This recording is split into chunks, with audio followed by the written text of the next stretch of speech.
This is why I need an elevator.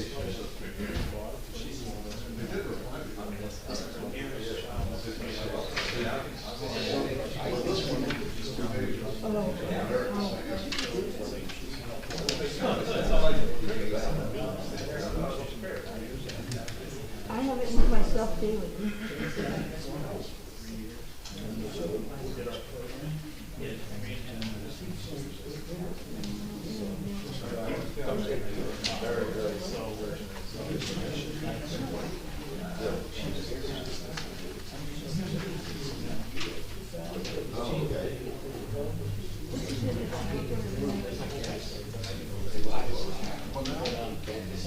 What's up, Tony?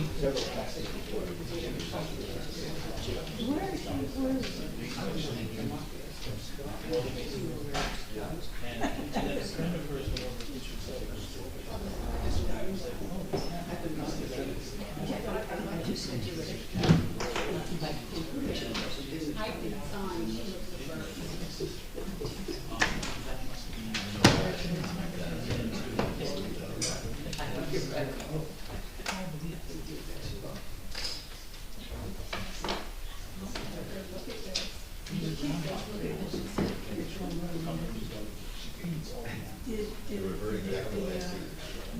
Did she shower?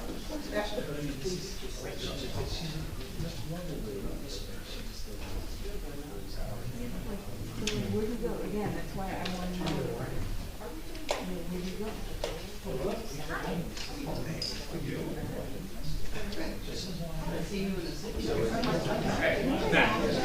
I know where this is going.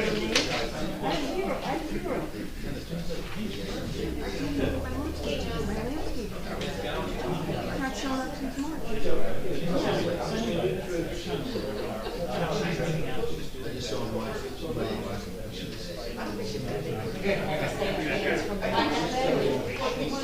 What's that? Let's barbecue.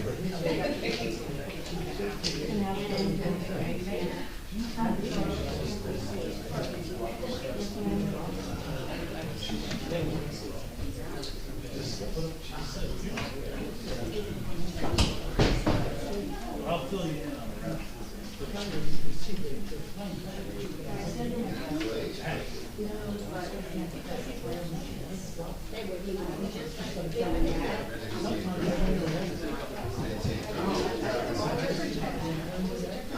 I saw when he played his first round.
When?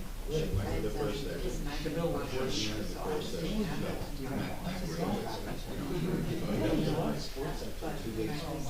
It's like, it's one of the most active adult communities in the United States. And it is the biggest.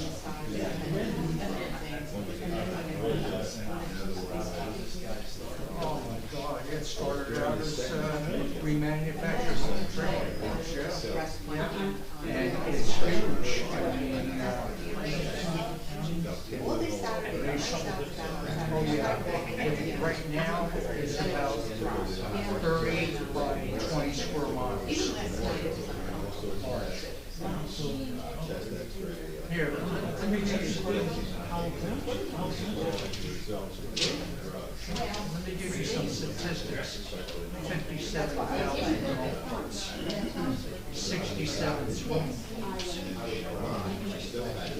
And we have town squares.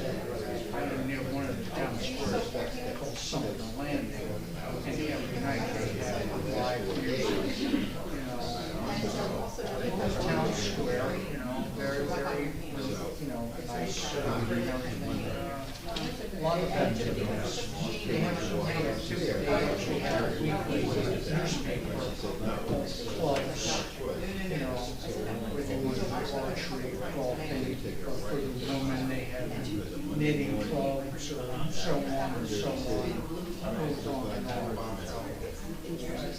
We mainly go because we don't handle the cold weather. Yes. I never did know that. I'm going to be 72. I also have that condition that my fingers and toes are, it's renounced. So I have to be careful because I could get fine. But anyhow, yeah.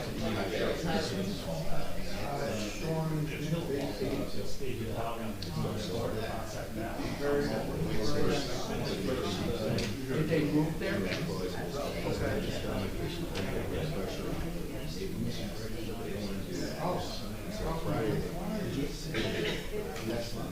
Depends on where you go. Oh, it's one of the most expensive areas in Florida.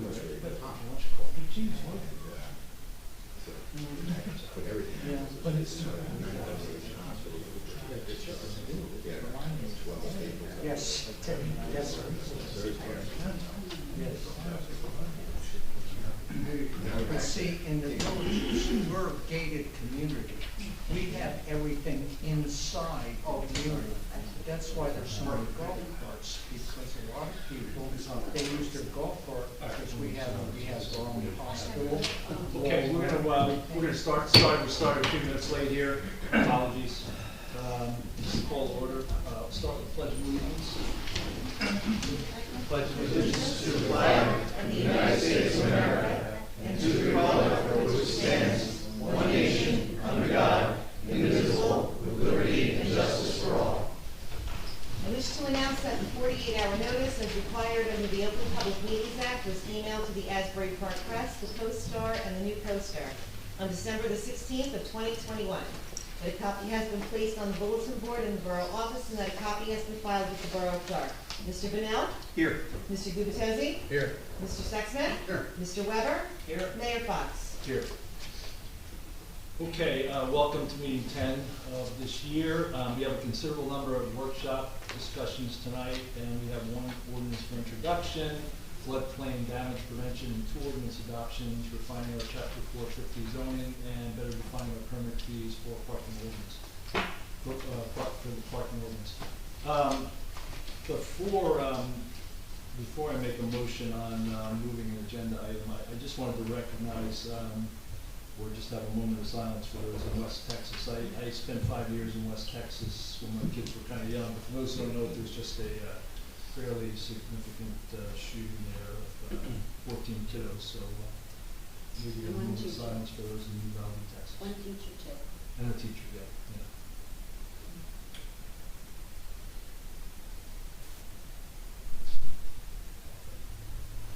Okay, thank you.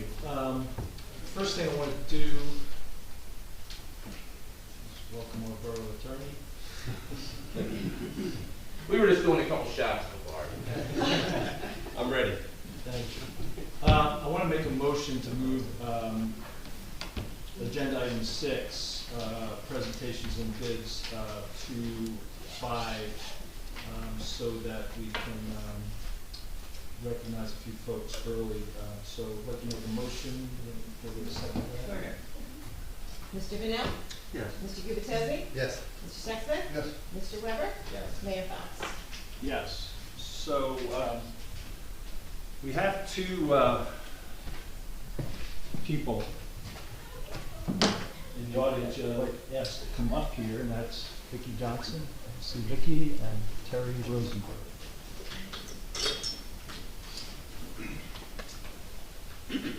So I've been on the library board for a little over a year and a half, and recognize how much work goes into the library and the work that they do. It's an autonomous board.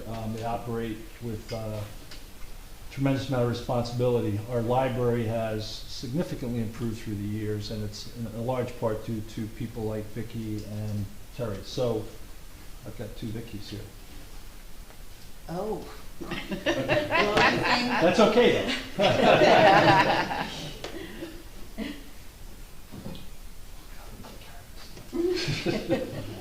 So I'll read these. These were actually proofs. Yeah, they were. These will go to where you want them to go somewhere in the library, but we'll Okay. also get to these proofs. Okay. We'll get you yours, I promise, Terry. So first is Vicki Johnson was appointed by Mayor Stephen Schuler to the Bradley Beach Library Board of Trustees in January of 2006. Vicki served as a board member for over 16 years. During her time, she served as president and vice president for much of her tenure. Under her leadership, the library received numerous renovations and improvements, including the ADA addition completion in 2017. Vicki's dedication and commitment to the library's success has brought it into the 21st century and affirmed its place as a great little library. So I will give you this to hold on to for a minute, Okay, Vicki. thank you. And thank you so much for everything Thank you've you. done.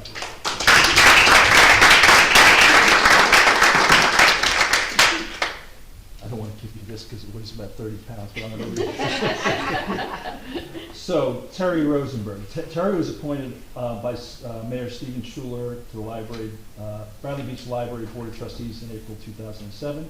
Terry served as a board member for 15 years. During her time, she served as treasurer and vice president throughout her tenure. Also, she guided the library through numerous renovations, as did Vicki, including the ADA addition.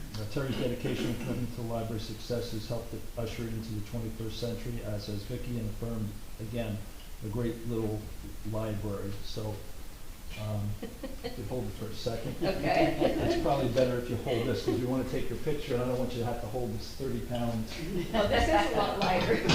So we'll pick a spot. We'll actually ask you all to pick a spot somewhere in the library to place that for posterity, and we really Okay. appreciate all the work you've done. You helped me tremendously in that first year and a half figuring stuff out, and it really left us in good hands. So I'd like to ask everybody to give them a round of applause for their service.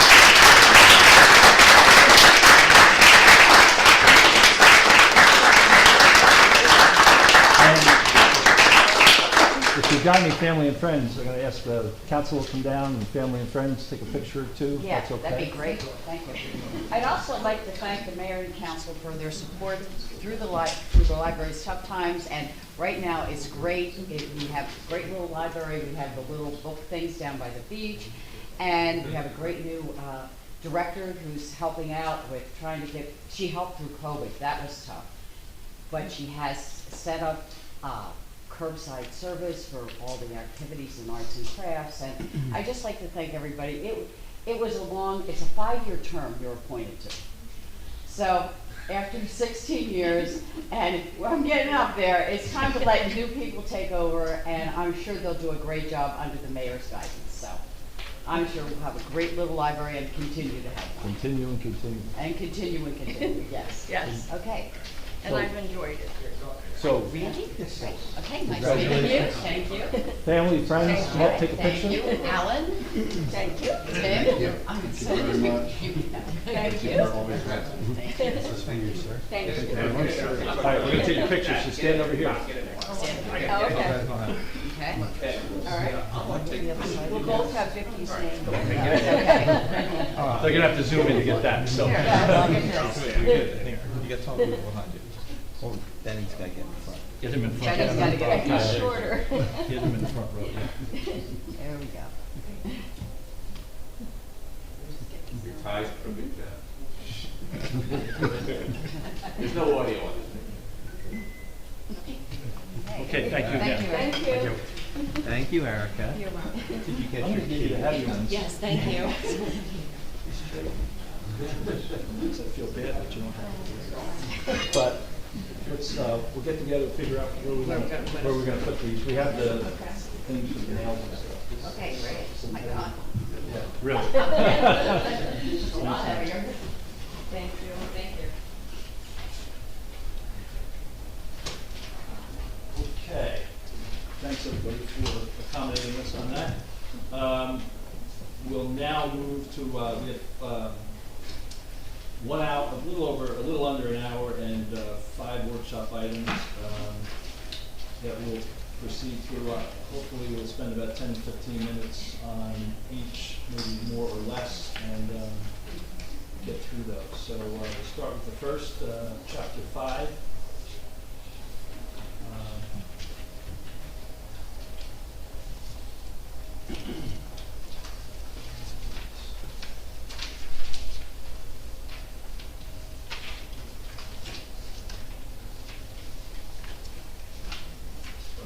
Councilman Guzzo, you want to comment on chapter 5? It's your request to put that on. Sure, thank you, Mr. Mayor. For folks who are not familiar with Chapter 5, it basically is our rules of administration process, if you will, for the council. It outlines a lot of different responsibilities, some that vest with the mayor, some that vest with the council. And the reason a number of us asked to have this placed on the agenda is because at a minimum, there are some potential ambiguities in the existing language, and there are also some elements of the existing language that I'll speak only for myself, but others can chime in afterwards. I'd like to encourage more shared accountability between council and the mayor.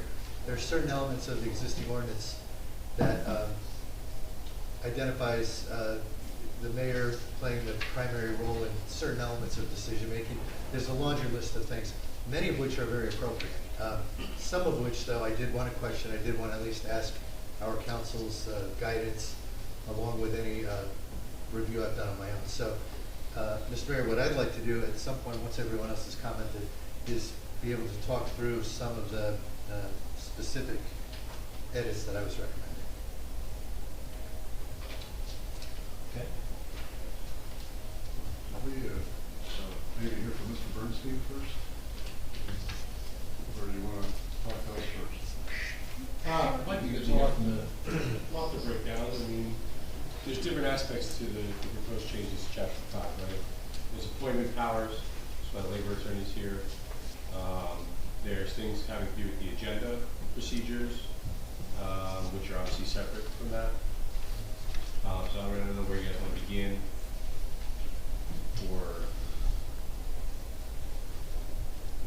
The labor attorney and I are fully prepared to discuss all of the laws applicable to all of this, and why some is okay and some isn't, and some is questionable, and that sort of thing. And Mr. Cannon, I'm sorry, I forgot to mention, a lot of what I was hoping to discuss were potential amendments, but but one amendment would actually be brand new language, and that would be just discussing with the council whether or not we thought it was appropriate to introduce special service charges for what I'll call unruly or exceptionally large requests for Oprah communications data. And so the labor attorney is also the Oprah attorney, which is convenient for this evening as well. Very good. We looked into that portion of this evening. So I'm not sure what the council or the mayor's pleasure is where you guys want to start, but can't be prepared. Do we want to start with comments first and then let Al go through? Well, no, I mean comments from the council. Well, let's run through what the body of it is, and then we'll have. I think I'm asking the council on comment right now. Does council want, any of the other council on comment? Well, you know, so some of the changes are getting rid of some archaic sexist language. I'm fine with all of that. Some of the changes are adding in notifications that allow electronic mail notifications. I'm fine with all of that.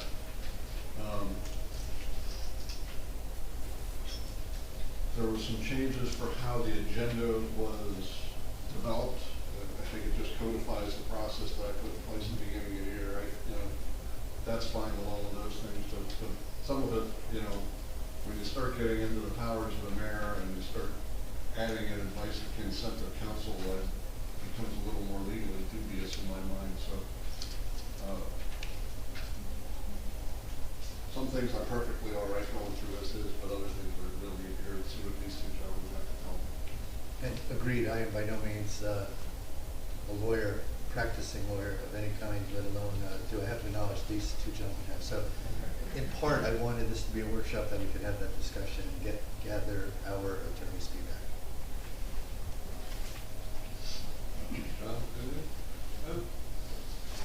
Yeah, so, I think that these changes are aimed at a more balanced governing body, in keeping with Tim's suggestion that we may even possibly change the form of government in this town. And I think this is probably a start. is that it? That's it. Yeah, I think this form of government was chartered many decades ago, and the model provides some pretty specific guidelines. Some of the things that Council President Senchman focused or talked about, I think they're just kind of adjustments. But when you get into, and my understanding of this is a Faulkner small municipality, strong mayor model. And the only way to revise that, you can't go back and say, well, I'd rather do this and this and this. You really need a special municipal charter. So I guess besides those minor tweaks, what came to my mind is a couple of questions. What problem are we trying to solve? What's the problem definition? What's motivating us to make those recommendations? And then do we think it's time, is this the time to do that? Committee appointments as an example, committee appointments, it's pretty specific in the Faulkner Act on who does that. Powers and duties on appointments, it's pretty specific. Some of the changes that are recommended are to change those appointments, like business administrator, like finance committee, and all other officers and employees. And it just, I think it, in a lot of ways, flies in the face of that particular charter. So that's where I am. I'd like to, questions to that. I don't know if this was just you, Councilman Gubitosi, but that's a question I have is, what problem are we trying to solve here, particularly as it relates to appointments and, what's motivating us to do that? And is the timing right for this? Three questions I have, but I don't know if we want to defer to the legal guys first and then talk about that after. And Mr. Mayor, I agree with you. We are Faulkner Act, small municipality form of government, and there are very specific regulations there. I think there's also some gray areas within the Faulkner Act that at least allow themselves to be interpreted. And again, I'll defer to our attorneys. But as I read through it, there were at least some ambiguities, and there were some, honestly, some elements that I thought supported some of the recommendations I'm making. So it's hard to talk about this in general terms because I'm sure some of my recommendations we will be told by our attorneys that really don't fly, and I would just like the council to understand why. and others that I think are actually fairly legitimate recommendations that, and I'm prepared to at least share citations that I've come up with, again, just to get our attorney's opinion. So by no means is this an exhaustive list of everything wrong with our current ordinances, but the people here should understand that Faulkner Act is, existing law. As the mayor said, our borough adopted it over 20 years ago. But it also works in conjunction with our own ordinances. And in certain instances, I think our own ordinances might be able to be revised, as Councilman Burnell said moments ago, to just better align how the mayor and the council, the rest of the council, coordinate. So some of this will be self-evident as we talk about the specific issues, but I'm hoping we can do that as part of this discussion. That's you, Mr. Chairman. Okay.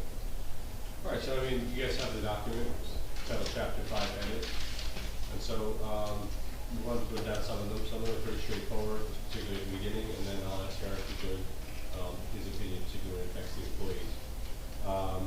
So the first edit that is on here is the 5-3D, which indicates, in part, the mayor may appoint and designate committees of the council, including the finance committee with the pursuant to NJSA 40:69A-123, which is the Faulkner Act, Section 123 of the Faulkner Act.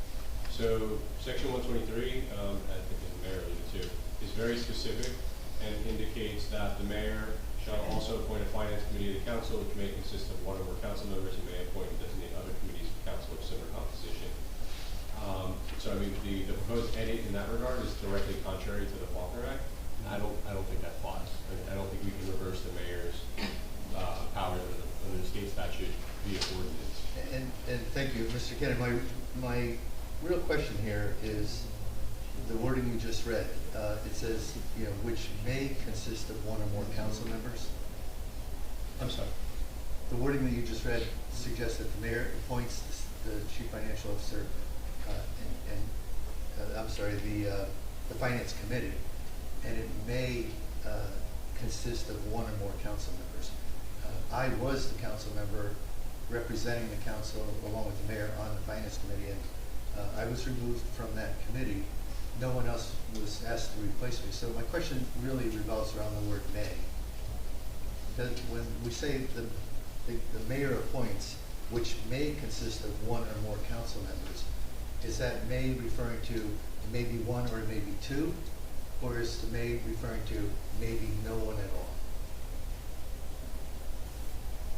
Because if it may be one or maybe two. No, it would be may consist of none at all.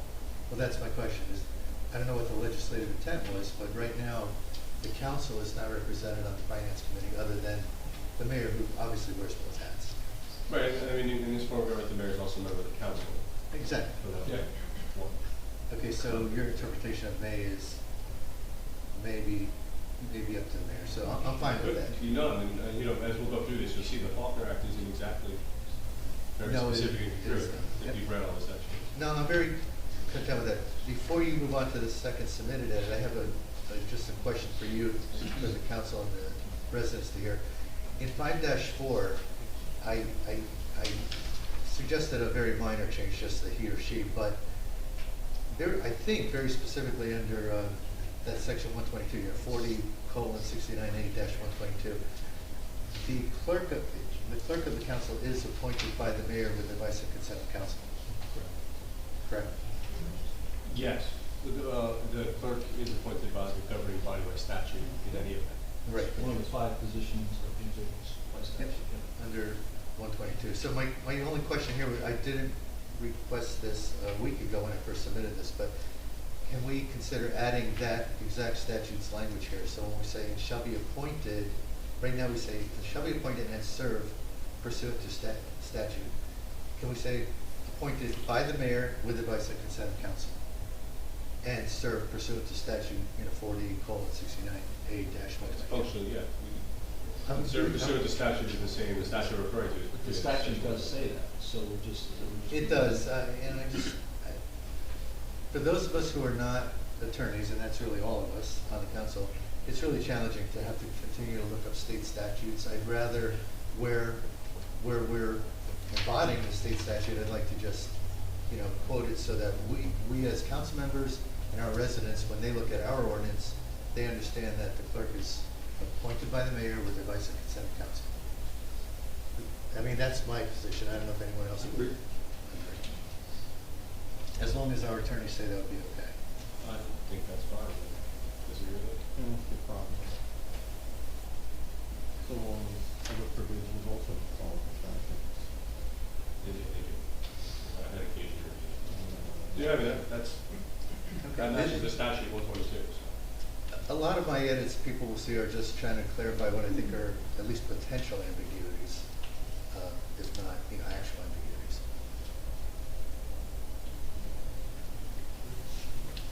So you want to move to the next substantive edit from there is 5-7C1. Basically adds email C1 and I believe D3. Yeah. Which essentially adds email notifications to all of the written notices, which I believe is already part of the OPMA now, the electronic notice. The internet notice. So I mean, I don't see a particular problem with that. Just adding to it. That's what we do anyway. So those are fine. The next one would be that same section 5-8 E2A, and that's pretty much, we do that at this point anyway.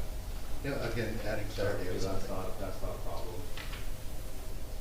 The rules of procedure at meetings. Now legally, I went through all this.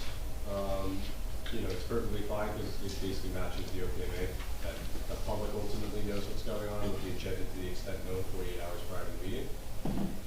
The only caveat I would give to this is this makes it very administratively difficult, or makes it more administratively difficult to move items through the process. Meaning that if everything has to be done 7 calendar days before the council meeting, and then has to be officially changed, that's difficult. So And just as a minor point, when these kind of disputes ultimately come up, really, if there's going to be a dispute, well, then the dispute will just be 10 days before if you make it 7 days, or it'll be 12 days before if you make it 10 days. You follow me? It doesn't change the underlying issue of the agenda. So that's the only caveat of the practical matter. I don't know, Eric, you have a lot of experience with this. if I may, we have a perfect example on this meeting with the flood damage prevention ordinance that we got back on, Friday morning, Mr. Cannon, and found out we had to introduce it, or had to adopt it by the 14th of June. That's. Yeah. The problem, gentlemen, with codifying things is you then have to, in order to change them, you have to recodify them. Which means another round of ordinances. If the governing body decides next week it wants to change its procedure, you can't change the ordinance in the same manner. So to the extent that the governing body wants to memorialize, it can do so by resolution, and it would have to be changed by resolution. You put it in ordinance, all the fun of changing ordinances come about. And that is where, in essence, the problem is about making changes when government doesn't work in the same manner upon which normal works, as Mr. Sexsmith indicated. The state wakes up today and says they want something today. They don't care what your procedures are. I mean, codifying this might make it difficult at certain times to move the borough's business.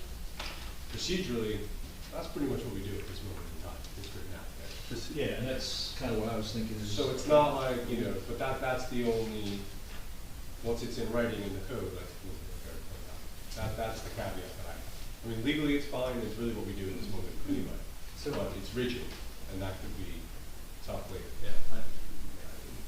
Is this a problem I'm not sure there's a problem is there a problem we're trying to solve here? I don't think there's a problem currently. I think we've got a process that lays this stuff out. There's always exceptions like the one we talked about just now. But the more we build in, the more it constricts us. I mean, the compromise between the two is a resolution setting the rules of procedure that you're going to follow, right? Which is really like Eric just mentioned, it's instructions to us, people that work for you to prepare the agenda, as to how this council and governing body can all work well together. So So- that doesn't necessarily make it, you could waive that by resolution at a meeting if if you had it subject to your discretion. You had a good, like, for example, that flood damage prevention is pretty straightforward. They sent it back to us, too late to get on here. And we're probably gonna send it to them a little late, which will be okay, but that's not the best practice. So, a resolution, you can then waive by resolution up here, so that is a big problem, yes. I mean, to your point, Mr. Cannon, we were gonna have a Zoom resolution on this agenda, and we ran out of time as well. Right. 40 That's hours. what we'll do, exactly. So, let me just ask the question of our two learned colleagues here.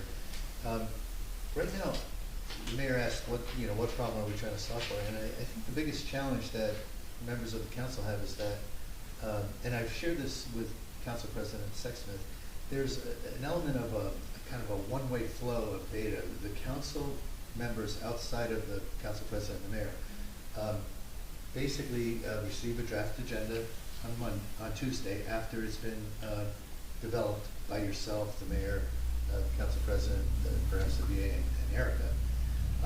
We have one day, Wednesday, to add comments. Beyond Wednesday, I'll speak specifically for myself, Councilman Bunnell, and Councilman Weber, but it could be, next year, it could be very different council members. Point being, 3 council members have no input after Wednesday, or very little input after Wednesday. And what I'd like to figure out is that previously, before we tried to get better organized and before we agreed to the rules of engagement we have in place now, it was a little chaos. Everyone should understand it was not a good scenario because Al Gubitosi would think of something on Friday morning or Friday afternoon maybe and call our clerk and scramble to make sure that other council members agreed. And I'm sure Erica spent a lot of late Fridays here scrambling because we were a bit disheveled. So we all agreed we moved all the process timing up. And I think that was very wise of the council, led by the mayor and the council president. The one drawback was 3 of the 5 council members kind of lost their input after Wednesday. So my question is, is there something we can do instead of codifying it I'll call it strictly? Well, I mean, a lot of the reason that arose is because you have a 96-hour rule, so it had to be done by Friday afternoon. That rigidity was, it was kind of like, one of the things in here, and it's also timing the meeting, right? So like if the meeting was on Thursday, then there would be 2 business days in between the agenda coming out, instead of really, there would be 4 business days instead of 2 business days, right? So that's kind of a functional problem as well. I don't, that's been a problem since I figured it out. I don't know what the answer to that is. Making it more rigid, is probably not the answer in my view. Even if you think a resolution might be more appropriate? Yeah, I mean, yes, because it's more flexible when we get into it.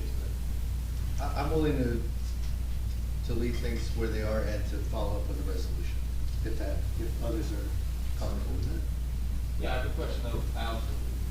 I mean, I hear what Greg's saying about the not codifying the number of days ahead of time, that it has to be set. So another part of this is just saying that the approval has to be made by a majority of the council, at least 3 council members. So that, to me, that's worth keeping. And to answer your question, Mr. Mayor, that's a problem that I see that this would solve.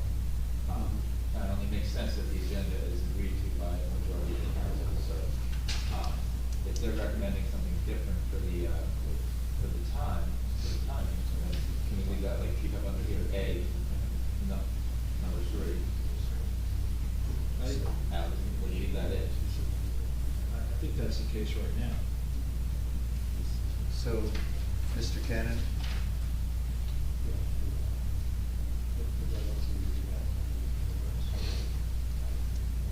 I'm sorry. No problem. I'm willing to concede on, the enumerated timing items 1, 2, 3, and 4. The wording that currently exists says, the agenda may only include matters of council business that have been presented or delivered to the clerk no later than 96 hours prior to the start of the meeting. I incorporated that into the numbers, so if the numbers come out, that wording would go back in.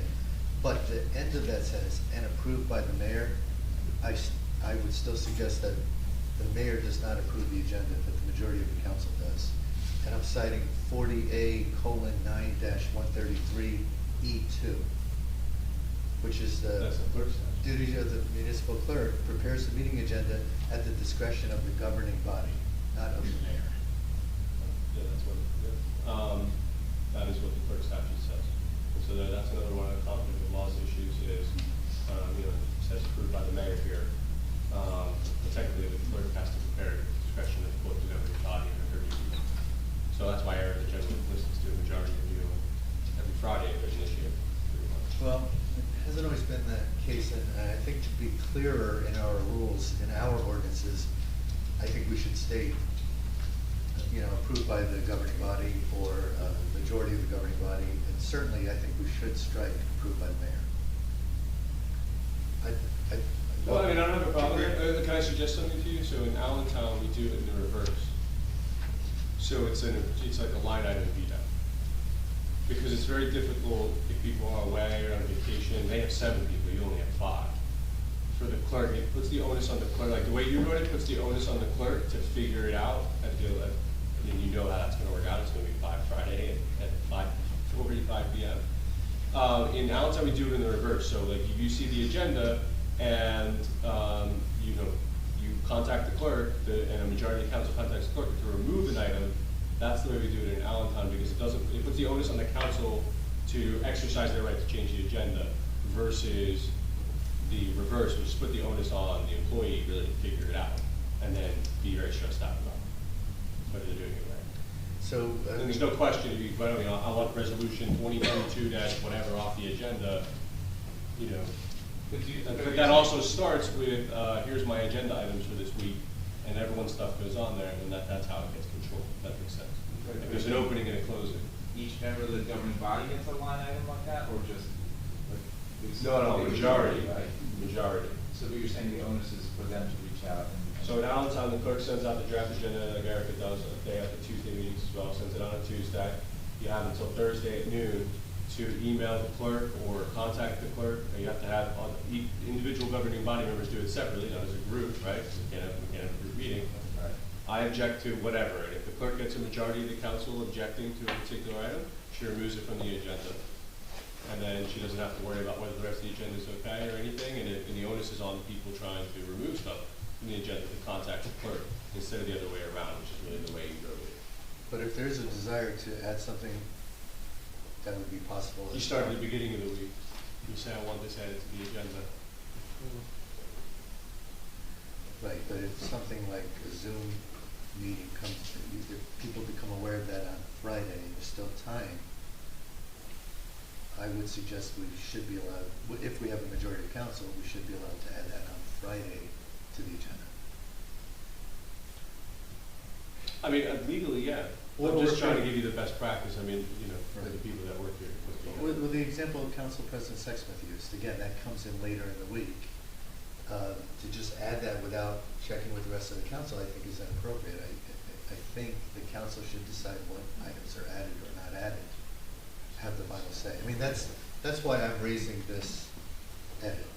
So again, I'm not trying to But dictate. in order to have the final say, Councilman, you have to start somewhere. You can't have the final say on Tuesday, and again on Thursday, and again on Friday, and again the following Nope. Monday. There's gotta be a point where the clerk can set the agenda, where all of you have the opportunity to review the agenda, and for the public ultimately to see the agenda. And if the answer is going to be on Friday, we're gonna go out and add an item that could have easily have been added on Tuesday.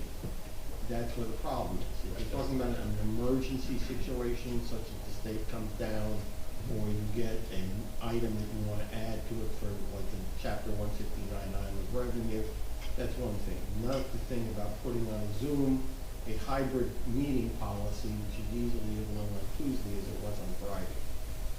So you have them put it on Tuesday, and depending on how many people have a problem with it or don't, it stays on Friday or it doesn't. So, And a suggestion from Mr. Cannon. so Mr. Bernstein, I guess the question is, I'm talking about the majority of the council, which includes the mayor. Well, the So, point is, everybody puts- needs to understand, if you're going to wait till Friday to add something to an agenda for next Tuesday, and you're going to get it out to all the governing body members and ask the majority of the governing body, to communicate with the clerk on that Friday so that she can get the agenda out by the close of business on Friday, that becomes a problem. Most notably for the clerk.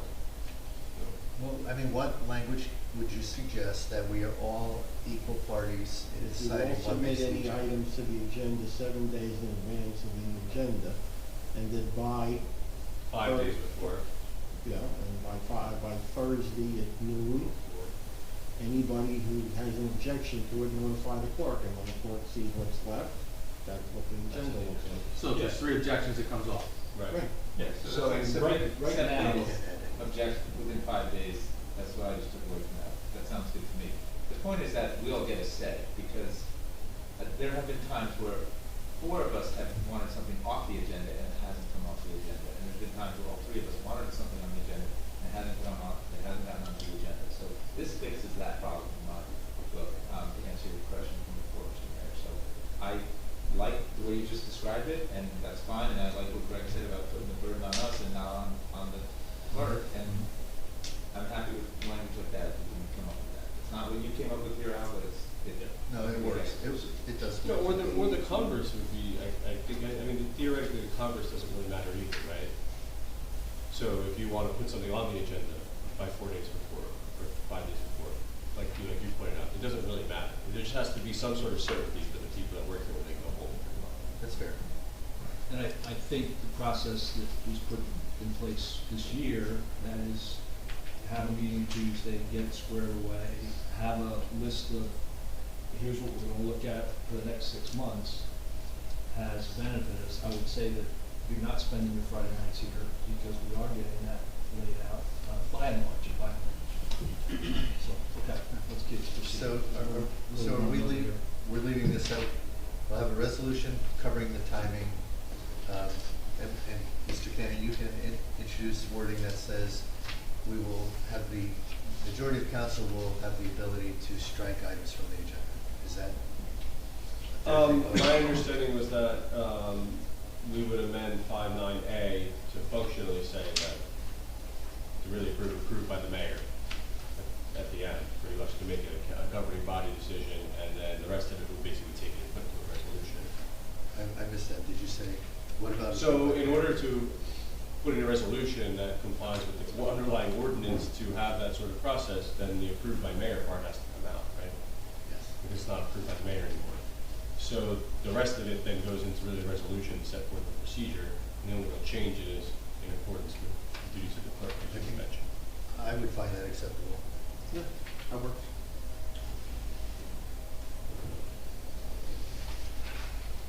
Moving on.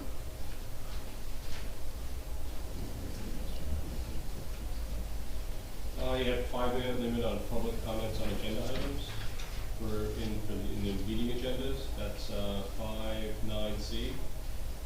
And then I think that's what we do anyway, right now. So that's what We struggle with this. Sometimes it's 3 minutes, sometimes it's 5 minutes, and also with ordinance introductions, we have not been allowing public comment, so I've added that for introductions and adoptions. Oh, that's right.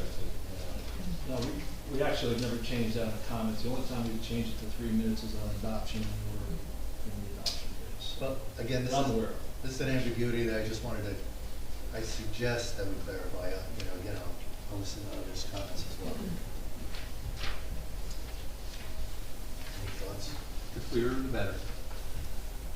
I thought there was some issue on ordinance introductions that they were just supposed to be introduced without public comment.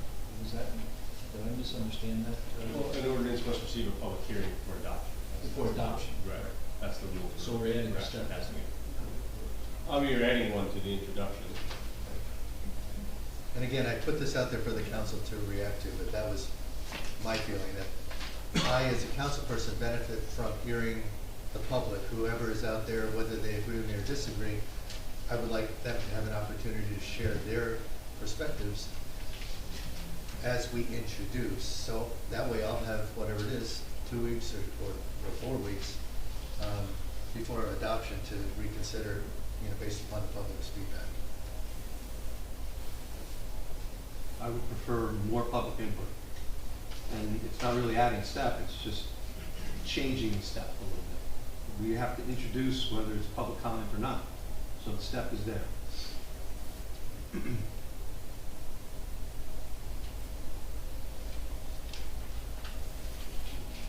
Any other thoughts, questions?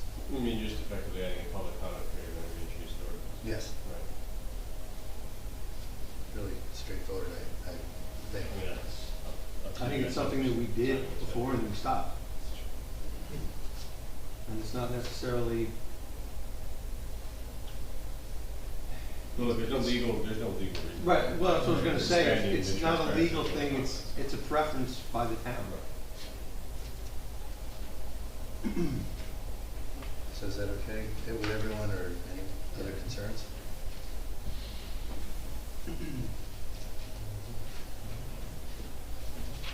Mr. Cannon, when you get to the next edit, The only, so the next one, I mean, that's fine, if you guys don't, you don't want to do that, that's not a problem. The next one was switching the order of public comments to after executive session. I don't know if that was, I don't know if you intended, I don't know, it's in a different color, so. yeah, no, that should, no, I thought that could just be a mistake on my part. Definitely, public comment should be before executive session. Okay, I couldn't tell, it's just in a different color, so it was different than all the other ones, so I wasn't sure. It's after. I thought you were just trying to torture everyone. We're gonna be here that Nobody long. wants to go home? No, my mistake, leave the order where it was. I think that takes us down to H. Takes us down to H, Yeah. which again is really that 123 section. Well, I wanted to ask you about this, though. Again, for the public's benefit, I inserted that special committees of the council for legislative purposes may be appointed by the mayor. I inserted the wording with advice and consent of council. Now, strike that for a second, Mr. Cannon. The original wording says special committees of the council for legislative purposes may be appointed by the mayor pursuant to resolution. And I read pursuant to resolution as suggesting that it needs council approval via a resolution. So if that's true, then I just wanted to make the wording clear and say with advice and consent of council.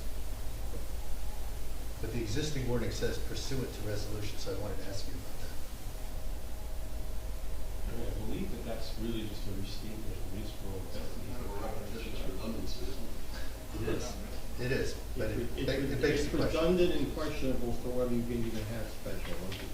The provisions in the statute, as Greg indicated, for special legislative committees under very limited circumstances. Could you speak up here? Sorry, there is a specific statute for very limited circumstances for council investigations, and there are very specific provisions as to what governs it. The language in and of itself is somewhat contradictory to the small municipality form in its current existence, forget with advice and consent of council. So my question is, once again, Mr. Bernstein, and I really am asking the question, I don't know the answer, but when I read pursuant to resolution, that's in our existing ordinance. The council approves resolutions. That would in essence seem to indicate without stating the fact that it needs council approval, of which all of you are members of the council. Yeah, which is, I think you already have that power by statute and the municipal investigatory power. And I think that's why it's kind of a little confusing that it's stated wrong. I don't know if someone's talking about the mayor. So But you would have to pass a resolution to create one of those kind of committees as a governing body. Right. Officially, you know, So, that sort of capacity. so with the suggested edit of inserting with advice and consent of council, would that be reasonable for to add clarity, so people don't have to ever listen to the council discuss this again? I mean, if you ask me for a language change to make that square, I would say special committees of the council for legislative purposes may be created by the council by resolution. That's pretty much a statement of power in that regard, anyway. That would be fine. I thought we wanted to have appointed by the mayor with advice and consent, but if you say created by the council, that's fine as well. To me. I mean, this is one of those concepts, I would do you think that goes against 123? Yeah, I think it That's does. 123 says. The mayor shall also appoint a finance committee of council which may consist of one or more councilors and may appoint and designate other committees of council of similar composition. I would say it was contradictory to 124. I think if you Yeah, want tough if you call. want to clarify it to the extent that it's like wearing a belt and suspenders, you can add with advice and consent of council. But pursuant to resolution, by definition, requires council action, which is advice and consent of council.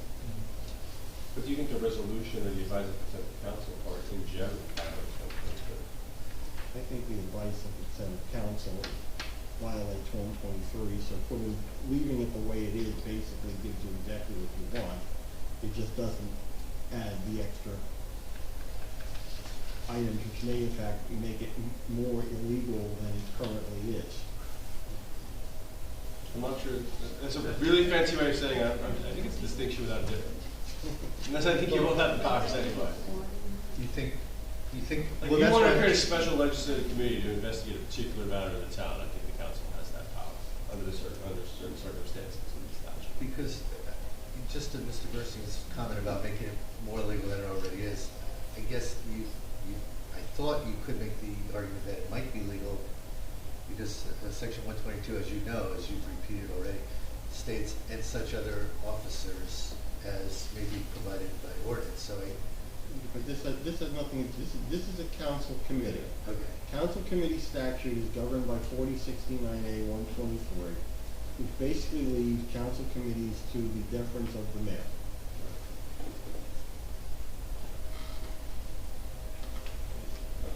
But the council, like I said, the legislative power of the council you could create a committee in certain circumstances. Like if you ask me what squares with the Faulkner Act, it's to remove everything after the mayor. Well, and by the way, this kind of is connected to the very next section, I-1, which our existing wording says, nominations submitted by the mayor will be considered at the work session meetings of the borough council and may be confirmed at the next regular meeting. That also suggests confirmation by the council. So I'm trying to read these in their entirety. It strikes me that our existing ordinances promote the full council. Certain nominations require a mayoral nomination with advice and consent of council. Most of the rest do not. So where there is a requirement that the mayor make a nomination, it's considered at the next regular work session of the borough council and is required to be confirmed at the next meeting. I understand that the council's desire to try to add additional language, but frankly, at times, adding additional language makes it more confusing than the way it is currently. Is there any way to make this clearer, Mr. Bernstein? Because you said it The is. only people who can confirm are the council. Mr. Cannon, myself, and Ms. Costas are not authorized to confirm anything. Nor Ms. Humphrey. It's the power of the council to confirm. So the language that currently is in existence, nominations submitted by the mayor will be considered at the work session meetings of the borough council and may be confirmed at the next regular meeting.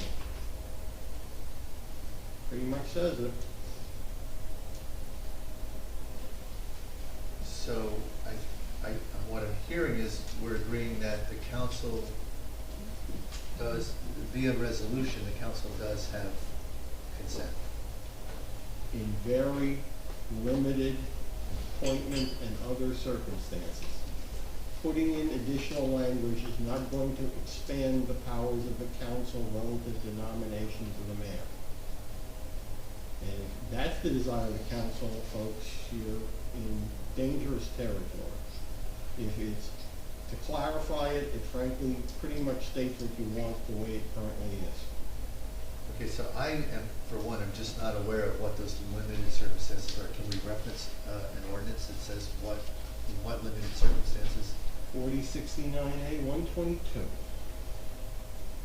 That was not really very clear. And, well, 122 well, no one said that the Faulkner Act, any part of the Faulkner Act, whether it's small municipality or otherwise, is absolutely clear. It is the assessor, the collector, the attorney, a clerk, a treasurer, and such other officers as may be provided by ordinance, which a number of your positions are not provided by ordinance, are created by statute. in conjunction with all officers and employees whose appointment or election is not otherwise provided for in this article by general law, shall be appointed by the mayor. That's 4069A 124. And I hate to drag out a legal term, but I will, and it's in paramateria. You have to read them together. There's a limited number of appointments that are within the purview of the mayor, with advice and consent of council, and the rest of them lie with the mayor. Right. Which is not too different, frankly, and Mr. Ken and I both deal with these kind, from the mayor's powers in a mayor-council Faulkner Act form of government. The major difference here is the mayor's a member of council. In the mayor-council form, the mayor runs the day-to-day operations, and the council legislates, and the mayor is not a member of the council. We understand. But I guess, you say they should be read, you know, you just mentioned that some of these appointments are by statute, which I agree. And 124, as I know you know, this section also references that unless otherwise, I have the word in front of me, but it references something to the fact unless guided by other laws or I presume statute. So I'm trying to do just what you said, look at this in its entirety and create some clarity in our own ordinances. So we don't belabor this, could we ask Mr. Cannon to just make a recommendation back to us if we could Well, change the word? I mean, I would just leave it the way it is. I'm not sure that's that language in the end. Okay, I think we probably should move on. The next portion, consents or opinions, you know, they're kind of similar, so I don't think that's great. Just really old. That's more of a language like Yep. agenda change.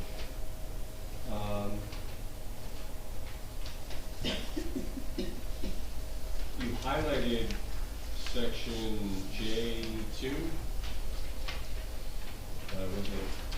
There wasn't any comment. No, it's just to highlight, to bring it to the council's attention. Let's see. All right, now we're to the powers and duties of the mayor. So now we're going to dive back into the conversation that we're just having. Eric was just mentioned it. Yeah. So the powers and the duties, you wanted to functionally add to the list of offices that are in 122. 122 of the Faulkner Act provides that the mayor shall. Oh, I'm sorry, Mr. Cannon, there's one edit that you skipped over. And since I suggest, let's see, it's 511 A15. It's the date by which the budget is presented to the council for consideration. Oh no, I was still up at 5. Hold on.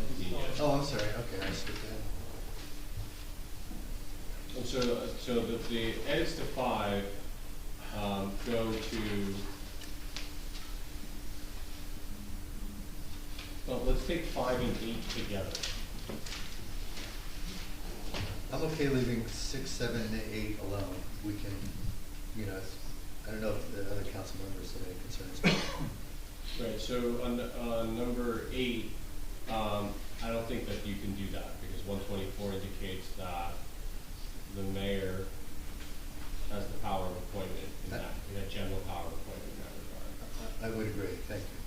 And then so on the upper one, 122, the question is really whether you can add the business administrator, CFO, auditor, engineer to the list of offices that are listed in 122 that are specifically appointed by the mayor.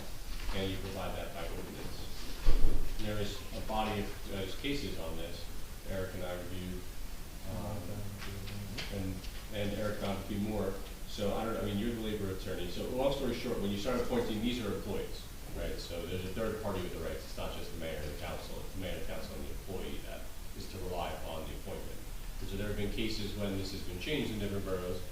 Case Davis versus Highlands, where there was a police officer appointed by ordinance that doesn't really match the Faulkner Act, and there was a dispute about that. And so obviously there was liability there for the town. So that's why the labor attorney is functioning here. So I know that you had done a lot of research in the legal arena as to the appointment. So I guess I'll defer to you, Eric, as the labor attorney on that. The only position, gentlemen, that is not statutorily created in this form of government is business administrator. Say that again. And the only position that is not there is a statute that governs engineer, there is a statute that governs auditor, there is a statute that governs chief financial officer.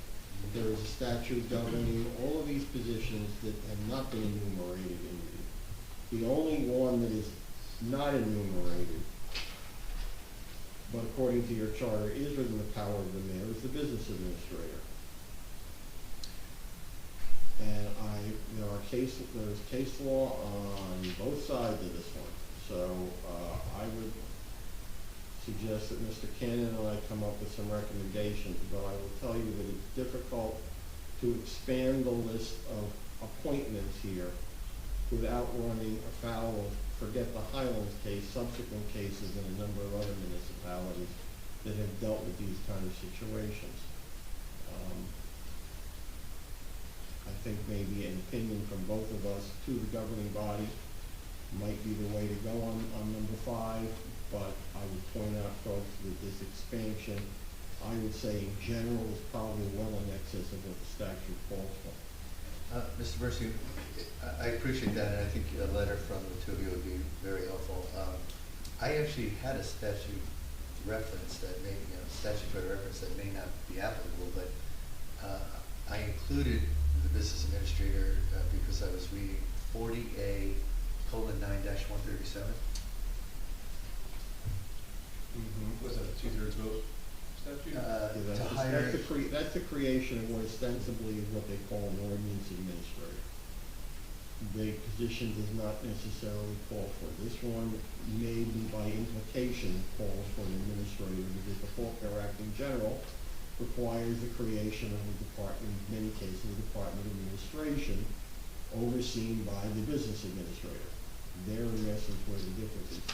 40A:9-137 generally applies to the township form, the borough form, where there is no provision for the statute that allows for the administrator. And if you read both of those statutes, you will find that there is a provision under both, 40A:60 and 62, that create the position of an administrator pursuant to statute. And the statute references 40A:9-137, which is an appointment requiring a 2/3 removal and the creation of the duties by. I'm not totally sure that 40A:9-137 applies in this case. So I guess my question is, again, what's the motivation on this particular To position? clarify for the council and the public, Well, no, it's not clarification, you're adding it. well, because I think, That's my question. my answer is, from reading statutes and from reading what I could about the Faulkner Act, it seemed to me that the council would have advice and consent authority over these different positions. And if I'm mistaken, I'm mistaken, but I wanted to have a workshop to discuss that.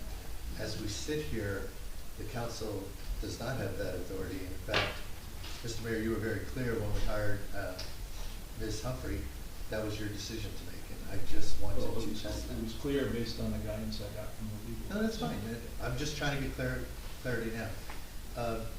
Mr. Bernstein, the reason I bring this up, and again, I'll welcome your letter of, review, is under 4069A:124, and I know you're intimately familiar with this, but the wording that says, appointment of officers and employees by mayor, all officers and employees whose appointment or election is not otherwise provided for in this article or by general law shall be appointed by the mayor. And I felt that, the reason I asked the question is, I thought that the citation I just gave you about the VA was including general law. That's why I raised the question. Except general law has a different definition under the Faulkner Act than it normally has under other laws. Okay. Well, I bring it to your attention just to respond. Just for edification of the council and the public, for example, under the Faulkner Act Mayor Council form, the mayor appoints the directors subject to advice and consent of council. All other appointments are the mayor's. So similar type of situation. Understand that this is sort of the mayor council. This is sort of, has been described as a mayor council form of government combined with a township committee. Because the mayor has a voting power and presiding over, which is similar to a township committee form. Again, Greg and I will fill a few trees and we'll come up with an opinion. I think clarity is the goal, and where it's absolute mayoral authority, you know, we can all accept that. but I Just for the wanted to- edification, as long as we're not following the Faulkner Act and the discussion with the clerk, 4069A 126 says the municipal clerk shall be appointed by the mayor with the advice and consent of council. That's in the existing small municipality law and really governs over the 40A 9133 statute that generally is the clerk's statute. So, if you're going to clarify who makes the appointment, there is a specific statute under the small municipalities law that clearly applies to the mayor again. It's a mayoral appointment with advice and consent of council. We look forward to your official opinion. I mean, just a side note on that, as a practical matter, it really, the business administrator is really an issue. The chief financial officer is appointed by the council by general law anyway. And the auditor and engineer are professional contracts, which require the councils to run the local contract law, Correct. the general law. Yep. So as a practical matter, we're really, like Eric pointed out, we're really just talking about the business administrator, right? Right. So whether or not we include the business administrator in that edit, we'll leave to you. The other edit suggestions are okay. We'll take a look also at the chief financial officer. And chief financial officer, the treasurer, right? Treasurer specifically, right? Treasurer, unfortunately, folks, exists. Yeah, I was gonna It's a say. statutory position that exists. You may not have one, but the law requires it, and it's set forth in the statutes, and the legislature, again, remember, this is an adopted law, adopted in 1950. At the time, there was no such thing as a chief financial officer. That doesn't come about till approximately 40 years later. So the legislature has not made certain changes, and treasurer was a position that existed and ostensibly was the CFO before there was a CFO. So that's how. Yeah, I would just leave that word in there, just in case they change it or they ascribe someone a meeting in the statutes, and, you know, I would just leave that word. And there's another statutory reference, 4069A-129, that struck me as it was equating treasurer and chief financial officer in the same statute. That's correct, because at the time, there was no chief financial officer. The treasurer's position was, until the state decided it was going to legislate standards, like they're talking about doing the police departments. The treasurer was it. And at some point along the way, they decided treasurer couldn't be it. There were a couple of scandals that we won't mention. That sort of got the CFO position, so that's how you ended up with that. That's how that statute reads pretty much the way it does. And that's at least for now, that's why I included CFO in the proposed edit. Okay. I know we're running long on this, but I think This is the 15.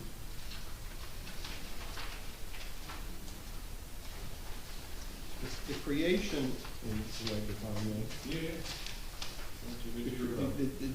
the date of budget introduction, folks, is created by statute and by, more importantly, is created by the whims on an ongoing yearly basis of the Director of Local Government Services of the New Jersey State Department of Community Affairs. The statute basically, actually, in most cases, is January 15th. Yep. You're talking about changing it to June 30th. No, yes, you're absolutely right. I submitted that. Which is long after the budgets to be introduced and under the will of supposedly the good old days, those of us who've been around long enough. It was supposed to be long after the budget's supposed to be adopted. Understood. I would like to suggest an edit that says honor before the 15th day of the fiscal year pursuant to 40:69A-46. So strike June 30th, and if we could, strike that, the end of that last sentence. By June 30th of each year, or as soon thereafter as practical, strike that and replace it with honor before the 15th day of the fiscal year pursuant to 40:69A-46. The governing body intending to change the fiscal year for Brighton Beach? No. Nothing Then more. that's January 15th, January 15th. so. So we're back to January. Yeah, it's your- But could we incorporate that reference as well, please? Should we make it January 15th? I'm fine with 15th day of the fiscal year. I guess. Yeah, I mean, either way, yeah, there's no problem with But if we could, Mr. Cannon, if we could include the pursuant to 40:69A-46. that. Could you repeat the site? Oh, sure. 40:69A-46.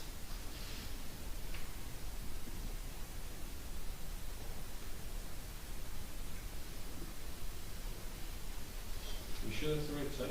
Yeah. Well, that's what I wrote down. Site, but the point I just made is that the fiscal year is defined as one of 2 years. It's either July 1 or January 1, Correct. so, I'm fine with either. no.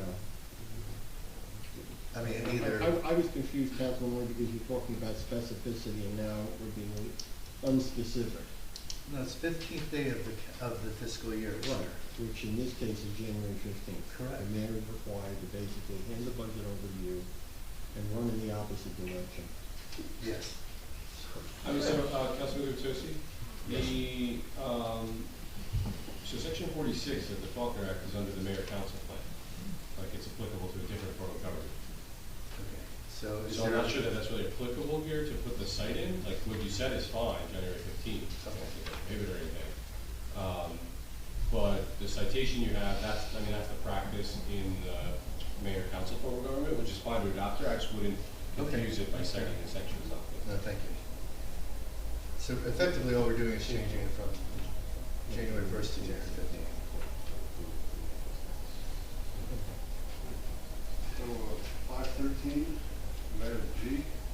Well, again, this is for a workshop discussion, but it felt as if we didn't have a full list of our departments, including, Mr. Sexsmith, the comment I added, which is, do we need to include any other departments? Is this a complete list? Department of Administration, Finance, Public Safety, Code Enforcement, Public Works, Parks and Recreation. I was questioning OEM, but I was, there's also, a reference, I'm asking, should there be a reference to communications, to beach management, to, other departments within the borough? Are they official departments or not? Again, for discussion, is this list accurate? We don't have to spend a lot of time on this, but could someone review and just make sure that this is a current list? Councilman, is there any other created departments other than the 6 mentioned? We've had employees, I thought, but I could be wrong, department heads for beach management, for, at one point, grant management, for, we talked about a tourism department, construction, sorry? Well, we don't call it Parks and Recreation, we just call it recreation, and we don't call it code enforcement, we call it community development, so we want to be accurate. I can't think of any that don't. Tourism's under a commission anyway, isn't it? It could be. My question is just, is this list accurate? Is it current? Will, someone, work with the administrator? No.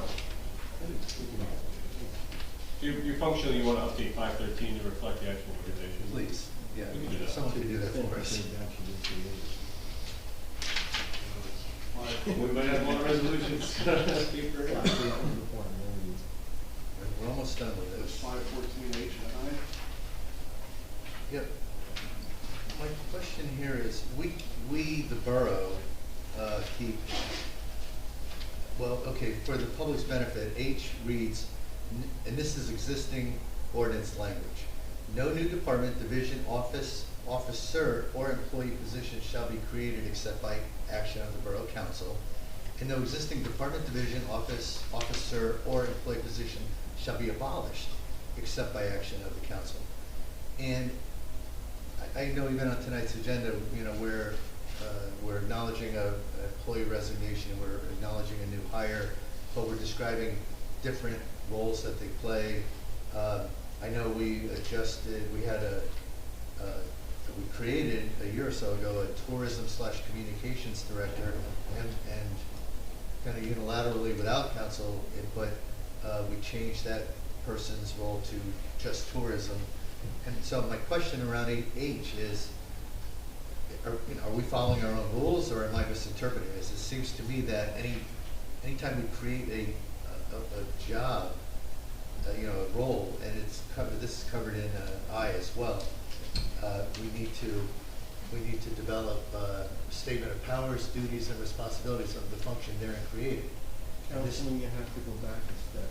Okay. The question is, are the two provisions legal? Are these two provisions The legal? two provisions you just cited legal to start with. Oh, okay. There's a sincere question as to whether much of that is in fact legal.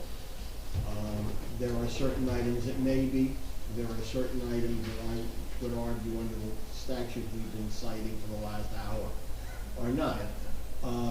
So the mere fact that it's there doesn't make it any more legal. I'll use another quick example. Your code calls for council committees to be, the mayor may appoint. The statute's very clear. The mayor shall.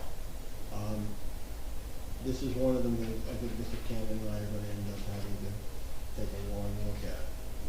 Okay. There was an opinion a general opinion in November of 2020, before my time, that it's kind of a general term, the council is a legislative body with no specified administrative duties. I would view this as an administrative kind of deal, these two. So we'll take your advice. We will look at it and advise the council. Yeah, thank you. And I use the word council in the generic form, including the mayor. Yeah. In the interest of time, Mr. Mayor, I had also asked, and this is obviously run very late, I had also asked for us to be able to consider some language regarding introduction of special service charges. That should be a shorter discussion, but I'll try to make it as absolutely short as possible. It doesn't belong there. Yeah. The law provides, I'll go back to an analogy I used, there's certain items that I'm wearing suspenders. This is the suspenders and belt ordinance in Hoboken. The statute governing special service charges is established by state statute. The provisions for the charging, the provisions for the qualifications are established by state statute. Adopting an ordinance that basically mimics state statute is in and of itself problematic. It also presents another problem, as I think we indicated earlier, about once you adopt something by ordinance, the only way you can change or eliminate it is equally by ordinance, which requires any time that they change the charge, it says, or what the provisos are. You have this power in the proposal you provided right now. It's yours. You don't need an ordinance. It exists. The clerk's office, in conjunction with my office, doing the Oprah work, and Mr. Cannon, the municipal attorney, can more than easily advise Ms. Costas as to who may or may not qualify for a special services charge and under what conditions. I will tell you, at least in our tenure, there hasn't been any. And I don't know what Mr. Cannon can indicate as to whether he's seen any in his term, but Mr. Mercy? there's a very limited situation. As I know you know, because I believe we've discussed this at least in executive session, there are serial Oprah requesters. Every town has them. Exactly. And on occasion, they can request an awful lot of data. I just recently sent Ms. Costas 80 some odd emails, Erica? 84 emails, each one containing 4, 5, 6 emails involved. So to the extent our attorneys, your office, and I doubt it was you personally, but your office had to redact 80 emails times, say, an average of 4 emails, we're 300 or so pages, let's say. That could have been subject to a surcharge. I would indicate, Not for the attorney, for Ms. Costas' time. The general rule of thumb, Councilman, when it comes to special service charges, and not only do we do it, but we've lectured on this for the State Bar Association on a number of occasions, are the kind of situations that normally require the municipality to expend money and not the lawyer, unfortunately. Expend money to produce the documents, i.e. an individual wants architecture plans, which you can't copy on a standard copying machine. They want an entire list of documents that need to be generated off the computer that requires something simply more than Eric or my office or Greg's office doing a search.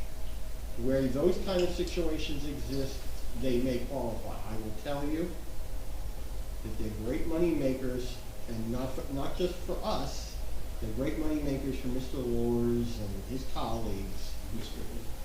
Griffin, et cetera, because this is one of the biggest items that has become an issue in the statutes. It's what qualifies as a special service charge. We are very, very limited in what we can do with them.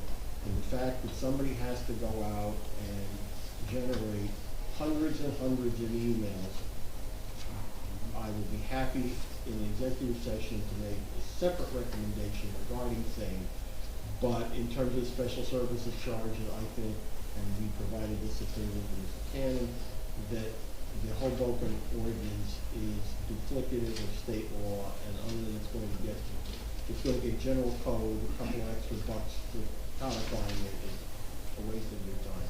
So let's I assume. mean, the functional problem is that special service charge is automatically deemed to denial if they don't want to pay.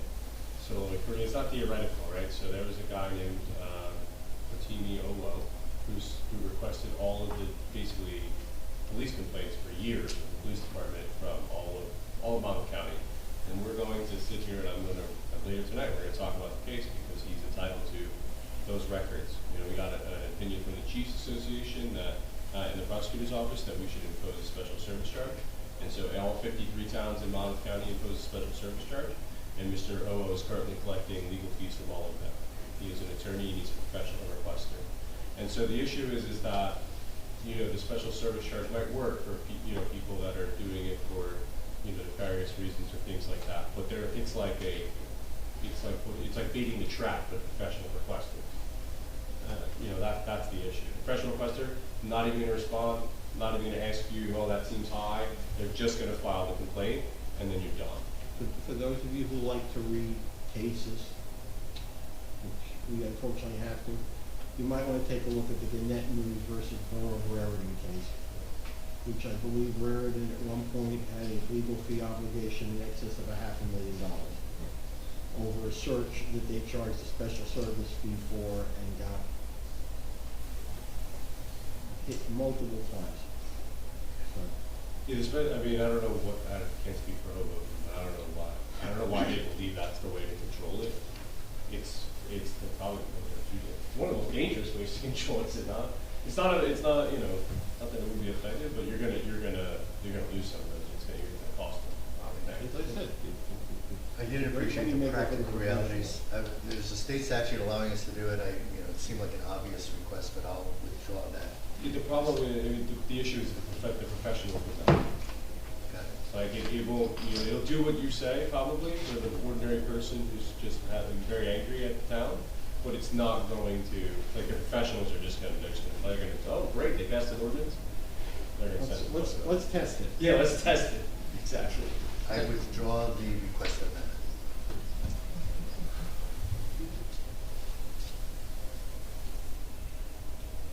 I think that covers chapter 5.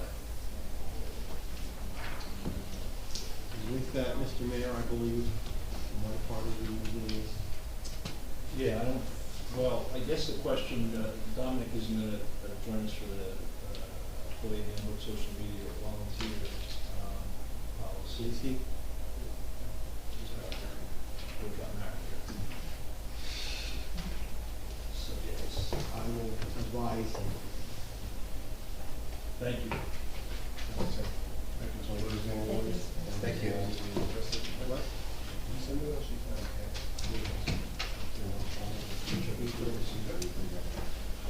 Okay, the next workshop items amendments is chapter 286, solid waste and recycling.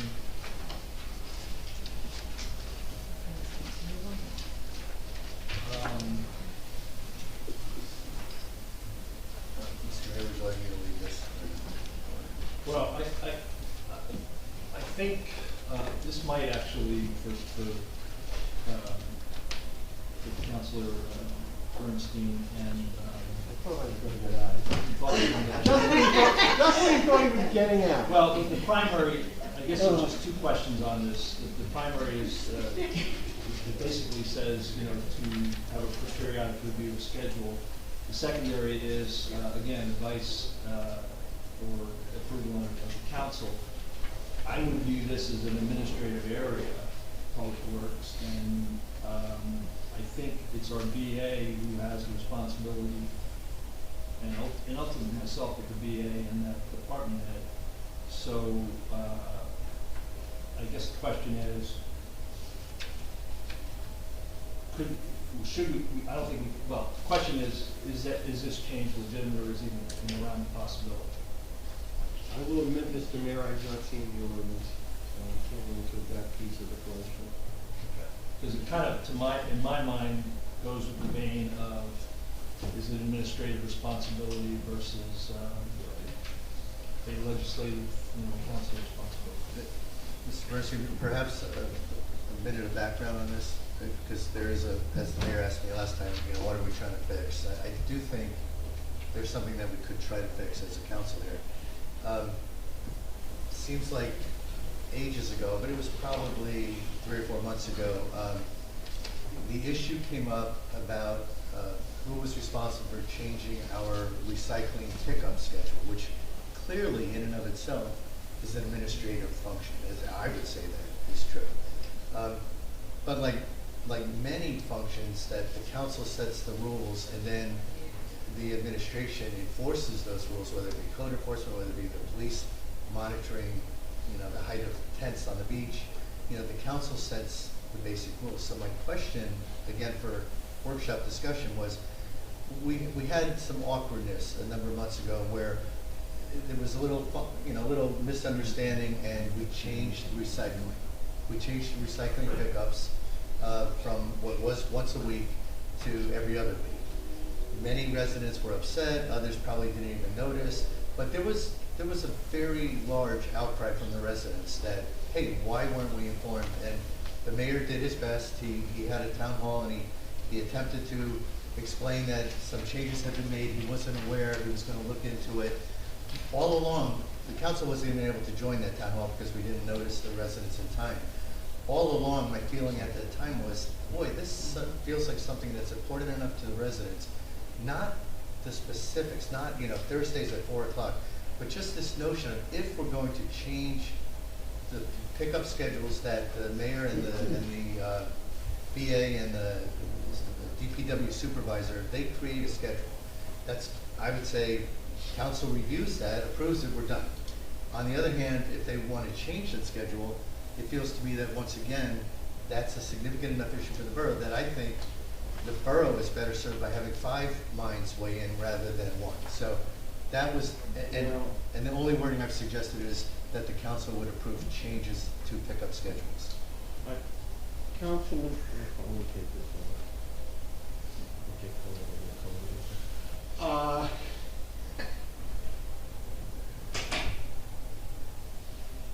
I understand the desire. I think, however, that again, we're off in a tangential situation. My understanding is that the schedule is set by the Public Works Director. Yes. Maybe an option is that the mayor brings the Public Works Director in periodically to advise you all of what the schedule is, and you can all voice your opinions, and he can then decide based on what he hears from all of you what he thinks he should do. But he's the one who's running the day-to-day operations of the Public Works Department, and their department is doing the pickup. You're ostensibly telling him how to conduct the pickup by saying that we have the right to overrule you on how to conduct the pickup. Oh, no, not how to conduct it, just that. No, well, how to conduct it, because you all, if he decides that pickup makes sense on Mondays, Wednesdays, and Fridays, And you all say, no, we don't think Monday, Wednesday, and Friday is the way to go, we think it's Tuesday and Thursday. That's telling him how to conduct the pickup. And therein lies the issue. I think the possible compromise is that he comes in on a periodic basis and says to you all, here's where I am proposing, we are now doing it Monday, Wednesday, and Friday. I want to do it Monday, Tuesday, and Friday. And you all can then say, nice, but I don't think it's a good idea, and then he then does it at his quote-unquote risk. Except I spoke with our supervisor at DPW, and he said he really doesn't want to wear that mantle. He wants to advise, he wants to recommend. He doesn't want 50 or 100 I think people. that's a conversation the mayor, That's a conversation. the mayor needs, and the administrator need to have with the public works director, and then go from there. Right. So, but when I was on the council, when we changed from having a contractor do it to us doing it ourselves as the town, we voted on the ordinance that spelled out everything, the size of the can and all these, a million different things. And why did we vote on it then? Because failing to vote on it, that people could put out anything they wanted to put out. And you were ostensibly changing, when you put out, when for the years when you put out refuse collection by specifications, you required that the bidder do collect in certain cans, like I do in my town where I've got private pickup. You then establish for public pickup how big the cans are, how many cans can go out. The issue is the frequency, and we set that, and so why can't we, if we did it then, what's the problem with having the council have the power to set the frequency now? I know you're saying a Monday and the day of the week, but maybe we leave that alone, but if we just say the frequency, and then the DPW supervisor can figure out whatever day he wants, but we can set the frequency. I think it's again a conversation that needs to be conducted between administration and public works and the council, and then you can all decide whether or not it makes any sense. The simple ability, or the simple claim that we, the collective we, have the unilateral right to change the frequency and the days may be an imposition upon administration. And you keep saying it's a conversation the mayor should have with people, but it's not, it's a I conversation. said the mayor I suggested initially, Councilman, was that the public works director come in periodically and discuss with all of you how things are going with collections, how the frequency is going, why the days of the week are what they are, or why the days of the week should be something else other than what currently exists. My understanding of the issue was, he did that. The problem was it didn't make the calendar. People weren't aware of what the change was, and ultimately the entire Western Hemisphere here in town became an issue because they found out by accident that things had changed. Well, my take on that is that conversation didn't happen, and 4,000 people in this town had their services cut in half, and the council was powerless against it. So we're just trying to remedy that, Mr. Ernst. Yeah, but I thought your recommendation was a sound, bring the politics guy in. As I said, I leave that for, I think in essence, that this is a general law related issue that is standard. It's a question of policy versus whether you can direct the employee, right? So like the council doesn't have the authority to tell the DPW director when to go pick up the garbage. But you should have a say in the policy, right? That's what you're arguing. You're saying, why is that? Why can't we the council we're elected? Because theoretically, you don't have it's a different, like, for example, Eric's coming up with a labor perspective. Labor perspective is, you guys don't have the authority to tell the DPW director what to do. Only the mayor can do that, Correct. right? So, you're saying as a matter of policy, I think the compromise is really, you could require the DPW director to come here and give council a report on what's happening, and then you can use that to pressure the mayor director, DPW director on when it should be as legislators, right? But it's like the difference between, like, this is obviously extreme, I don't know what to say. Don't use it. I was going to use the word back. Like, so for example, like, Congress, like Congress and the president is the most common area, right? The president has executive powers, but Congress can call and have hearings and then pressure the president to change those executive decisions. It's functionally what Eric's describing here. It's the same thing. So your power really isn't to direct. It's really to report and then use your legislative political to provide more money and direct where it's used, change the budget, use the legislative power. There are ways to impress council members without necessarily taking the vote up or down. Right, but you don't really necessarily have the authority. Not in a Faulkner Act municipality. with all due respect, it's a little challenging to have a say as a council member who's not the mayor or the council president. It's very, yeah, it's very different than like for a weak mayor borough where there's a DPW committee and they decide schedule for the trash, you know, it's a different, it's different. And I'll leave it at this, I heard somebody earlier comment about the change of form of government. The change of form of government available to you all doesn't change the parameters we just discussed pretty much. Understood. If it's not the mayor, it's a manager. But within the form of government we have, there might be areas where we can tweak ordinances that you would say, in fact, I think you said tonight, are appropriate, so. I get it. My question is, have either of you gentlemen had a chance to actually read the language? Because it's one paragraph that I've repeated 6 times or so. I think the issue is not even one paragraph, Councilman, it's the last sentence. Yeah. It's the last sentence, okay. So everything up to that point, you were okay with the DPW reviews. I don't know that most of our residents have heard Give this. me one but- moment to put the glasses on and I can read it. Okay. The showing of age, smarty pants, you get to read at a certain age. Probably need a bigger computer. For the benefit of the audience, the Schedule should be reviewed periodically, like make DPW make recommendations for changes. As I said, I would potentially go a little further and say the DPW director should show, be able to report about the council. We put that in ordinance? Oh, no? Why not? Doesn't The mean, shade tree commission provides you it an annual report. doesn't mean that he's required to make the changes. It doesn't mean that you can tell him what changes to make, but you have the right to have him come before you and make a report. Tell you what's going on with your operations as the legislature of the town. You may come to And him and then say, you look, can- we've had all these collections and it's not enough. We need more. I need the ordinance changed in order to give you more. all right, so That's to Mr. make it Cannon, smaller to read and such. so would one of you gentlemen be able to provide revised language for us on this? I believe that's my job. I'll leave that to you. Okay, thank you. Since I can't run yet. Yeah, don't run, please don't run. Yeah, I certainly know all kinds of things happen. Thank you. Thank you. Thank you. Everybody have a happy memorial. Okay. It is a happy memorial.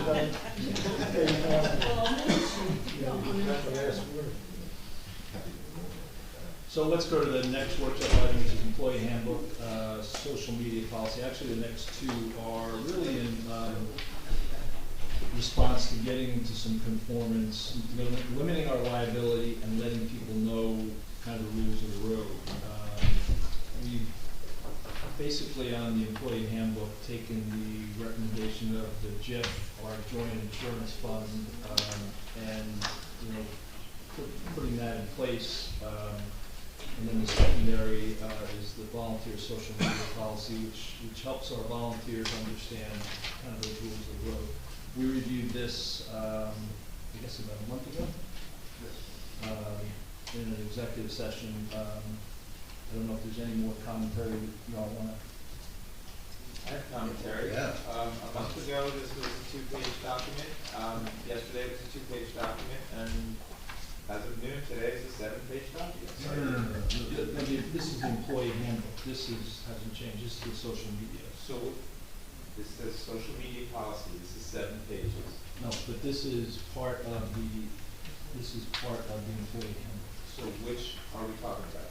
First, we're talking about the employee handbook social media policy, and then the second is volunteers. But Mr. Mayor, if I'm not mistaken, the employee handbook that we all reviewed, which I gave detailed edits to that, were missed for 2 months.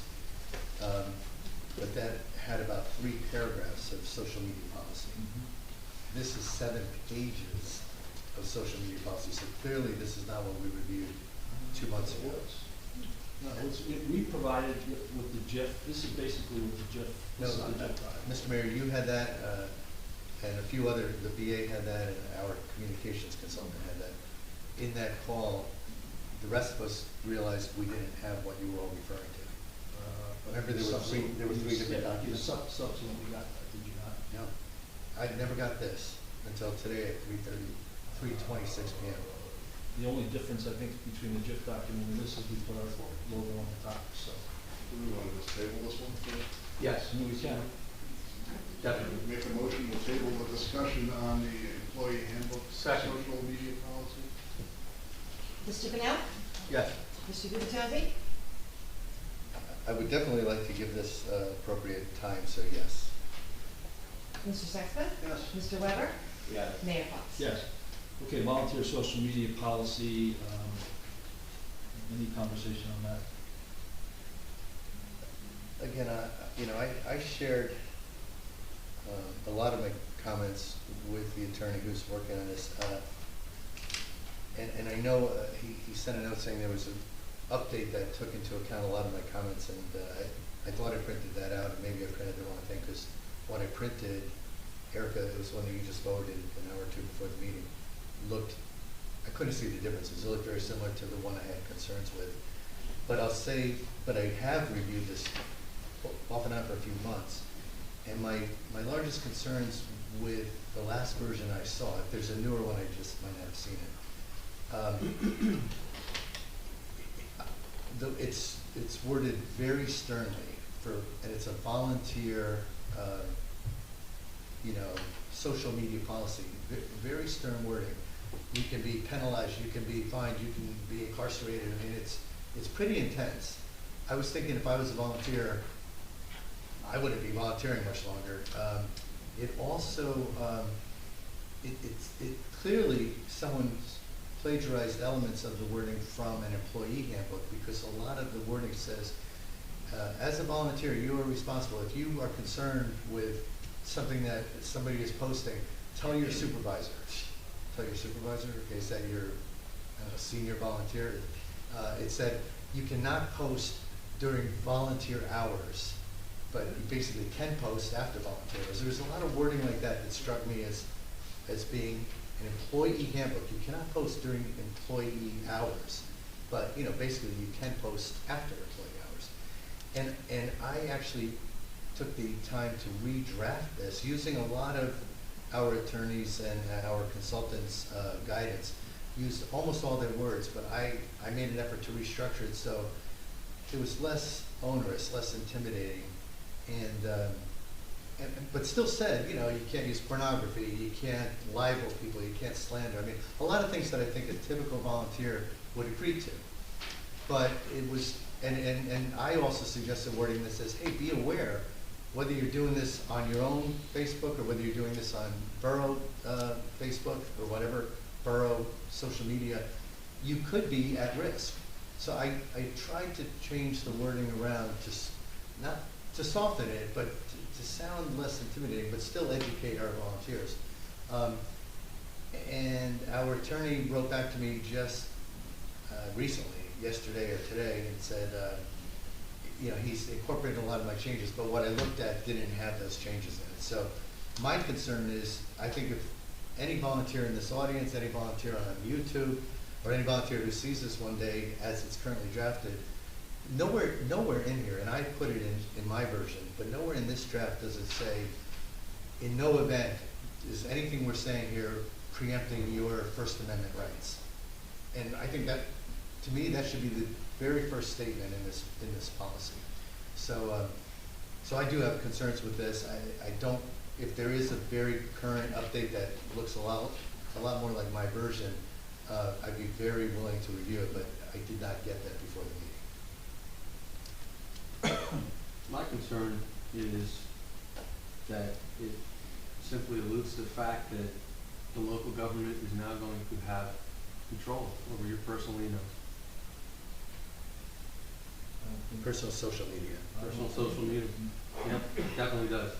Do you It doesn't make it clear. I'm sorry. Hey, Mayor, why don't you? You want me to sit? Yeah. Okay. This is Maren Bellick. She works with our communications and social media. Just a consultant. So I just wanted to, I know, it's an unemployed, yeah, that's Could you say again what you work in? my name is Maren Bellick, and I'm a public relations consultant, so I help work with townships and lower liability and look at how we can streamline information to the public.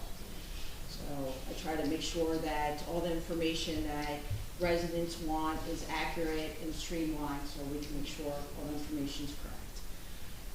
So when I know that I worked with Greg and I looked at the state social media policy and I looked at the federal social media policy, and Councilman, I do see your point that sometimes it could be a little harsh, and that's definitely not our intention, but there are laws on the books when it comes to government social media policies and also about posting.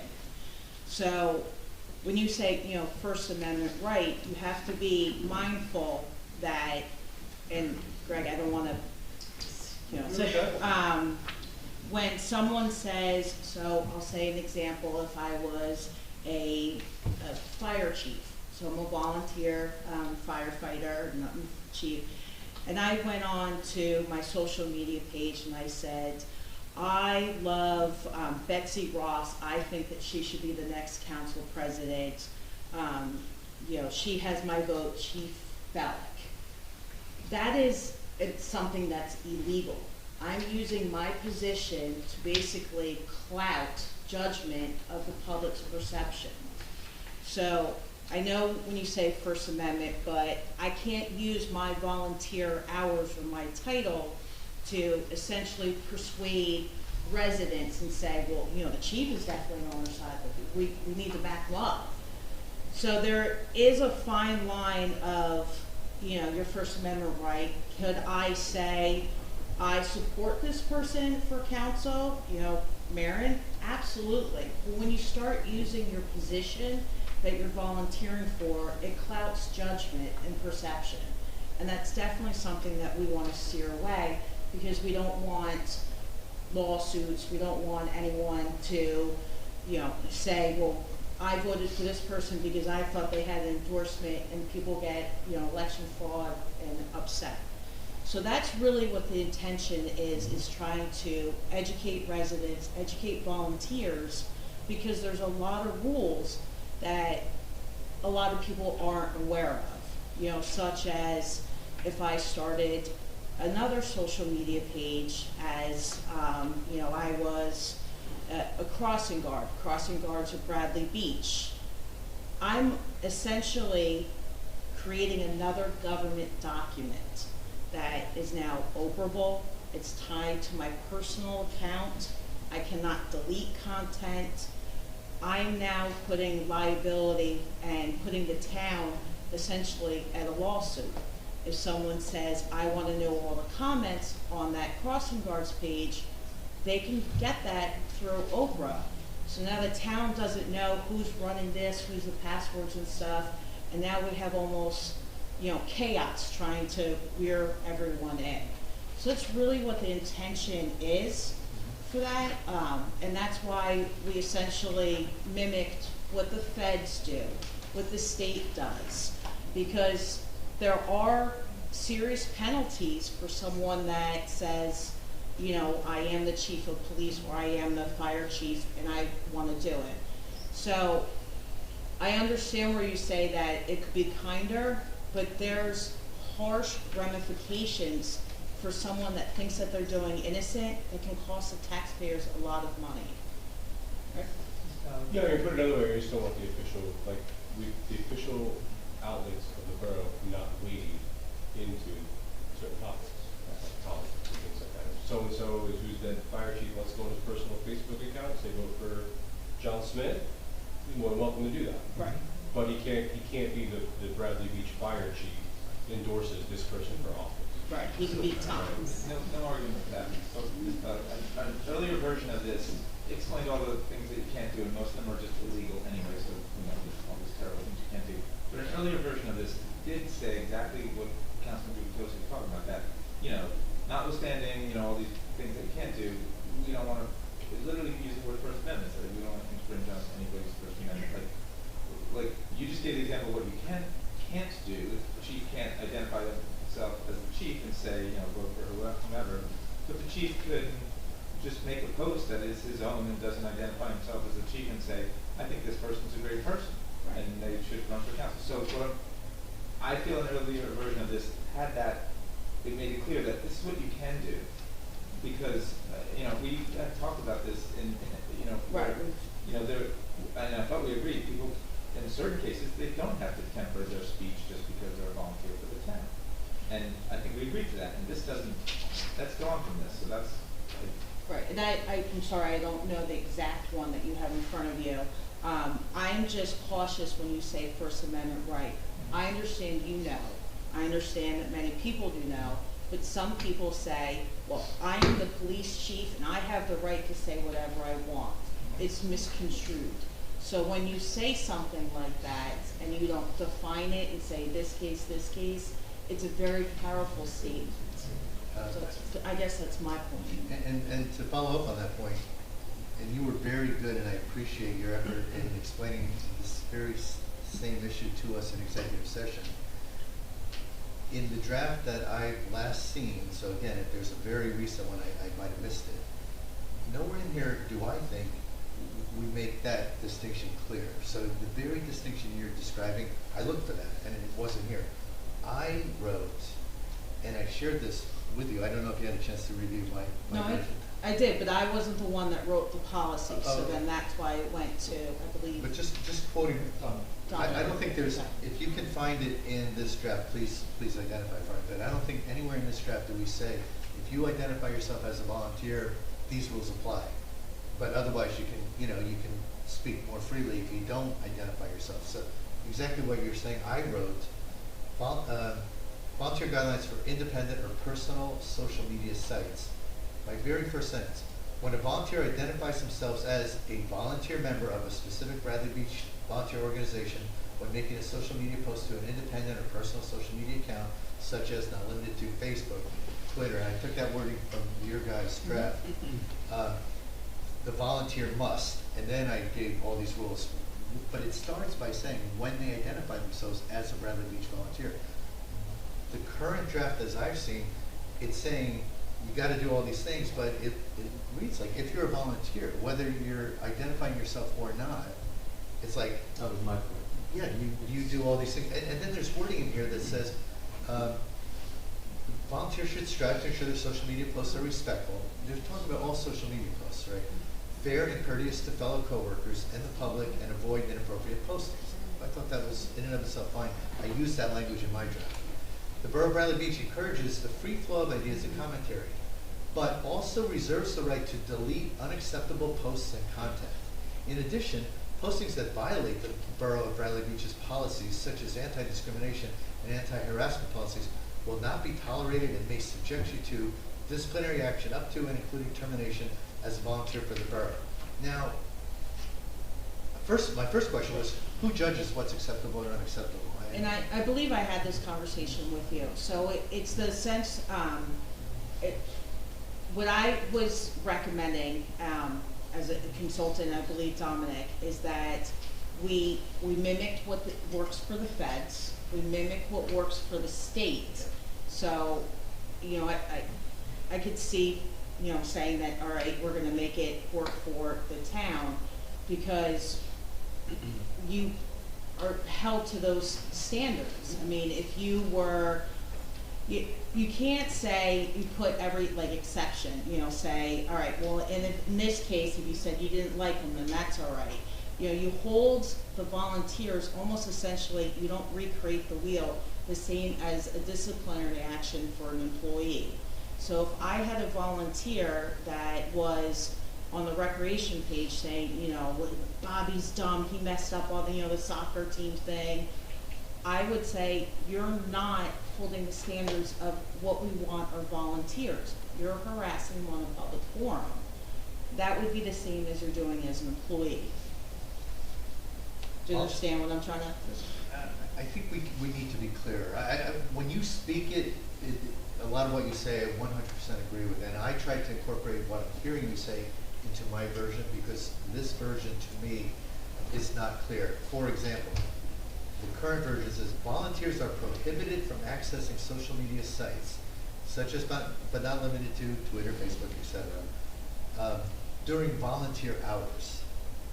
If a volunteer chooses to use social media sites during non-volunteer hours, the volunteer must abide by this policy and any other relevant Borough of Bradley Beach policies, when posting as a volunteer on behalf of the borough of Rutherford. So that actually, so maybe this is the updated version, but because there is some added clarity for the first time. It wasn't here 24 hours ago. That at least we are now saying when posting as a volunteer, but it's so, it's weaved throughout this document. Instead of saying right up front, when you're posting as a volunteer and you identify yourself as a volunteer, these are the rules.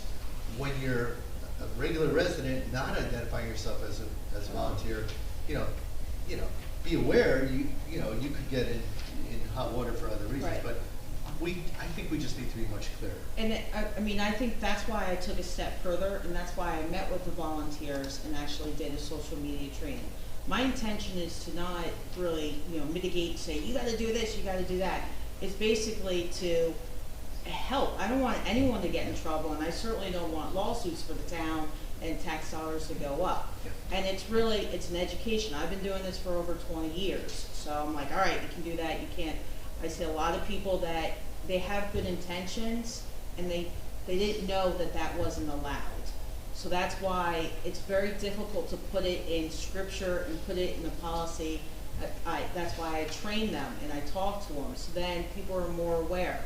I mean, after I sat there and I talked to individuals for over an hour, the volunteers was like, oh, we get it, absolutely, we understand. Because something that's so innocent can have serious ramifications.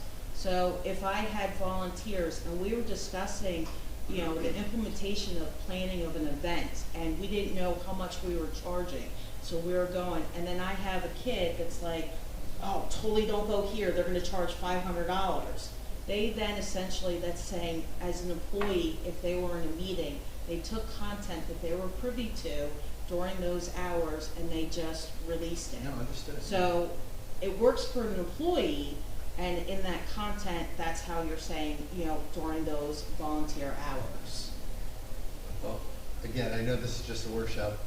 I would suggest perhaps we have a one-on-one discussion where we get a chance to compare the existing language to the language I drafted, because I'm biased, and I may be wrong, but I feel that my version of largely your rules, the rules that you're describing, I think my version is clearer and far less intimidating to a typical volunteer. I know the people in the room with you, apparently, because you were there and you just said it, were nodding your head going, I get it. I can tell you, I know volunteers who have come back to their groups because, it was like one representative from many volunteer groups, come back to their groups and basically have said, oh my God, this is horrible, the borough's gonna clamp down on us, the borough's gonna beat us up, the borough's gonna, wants all our passwords.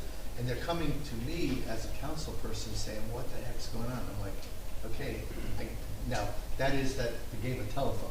This one person listens to you, says, I get it, starts to tell their people, and their people panic. And all I'm saying is, when I look at this, I'm not sure I'd want to be a volunteer myself. The way it reads, it's very intimidating. And if there is a way to frame it to better educate people, I think we should try to do that. That's, again, my opinion. And I'm not the author of that, I'm not a lawyer, so I can say, essentially, what would happen, I can say I can train the volunteers, but when it comes to, rewriting something in there, you have to go to the author, that's Dominic. Yep. And I sent my version to Dominic. Right. And he wrote back that he incorporated a lot of my changes. I just didn't see. I can't speak on that behalf, because Sure. I'm not the one creating it. Okay. Any other questions? Any other questions? Thank you for your effort on All this. right, do you want me to take questions? I hear some people in the audience is saying I'm censoring now, but I mean, it's not. I mean, trust me, I'm a workable person, and it's a shame. I've seen many towns. I know that Greg has, that people trawl on Facebook pages and they post something on purpose, waiting for someone to do something, and then they go in and they sue. And next thing you know, you have to pay for their legal fees. You have to pay for all the employees monopolizing their time to do it. That's not really what you want your employees or your town to be doing for something that was just innocent, just taken out of content. So really, I wanna protect you guys and make sure you're getting the right information and making sure that there's nobody taking stuff and, posting and trying to look for a trawl and a nice lawsuit case. And those issues are escalating. Yeah, it's bad. getting It's worse. really bad. I could say story after story, and it's no fun. It's really sad because, people do have good intentions, but they take advantage of that. And, not only will they win the lawsuit, but then you have to pay their legal fees. So you're like, what?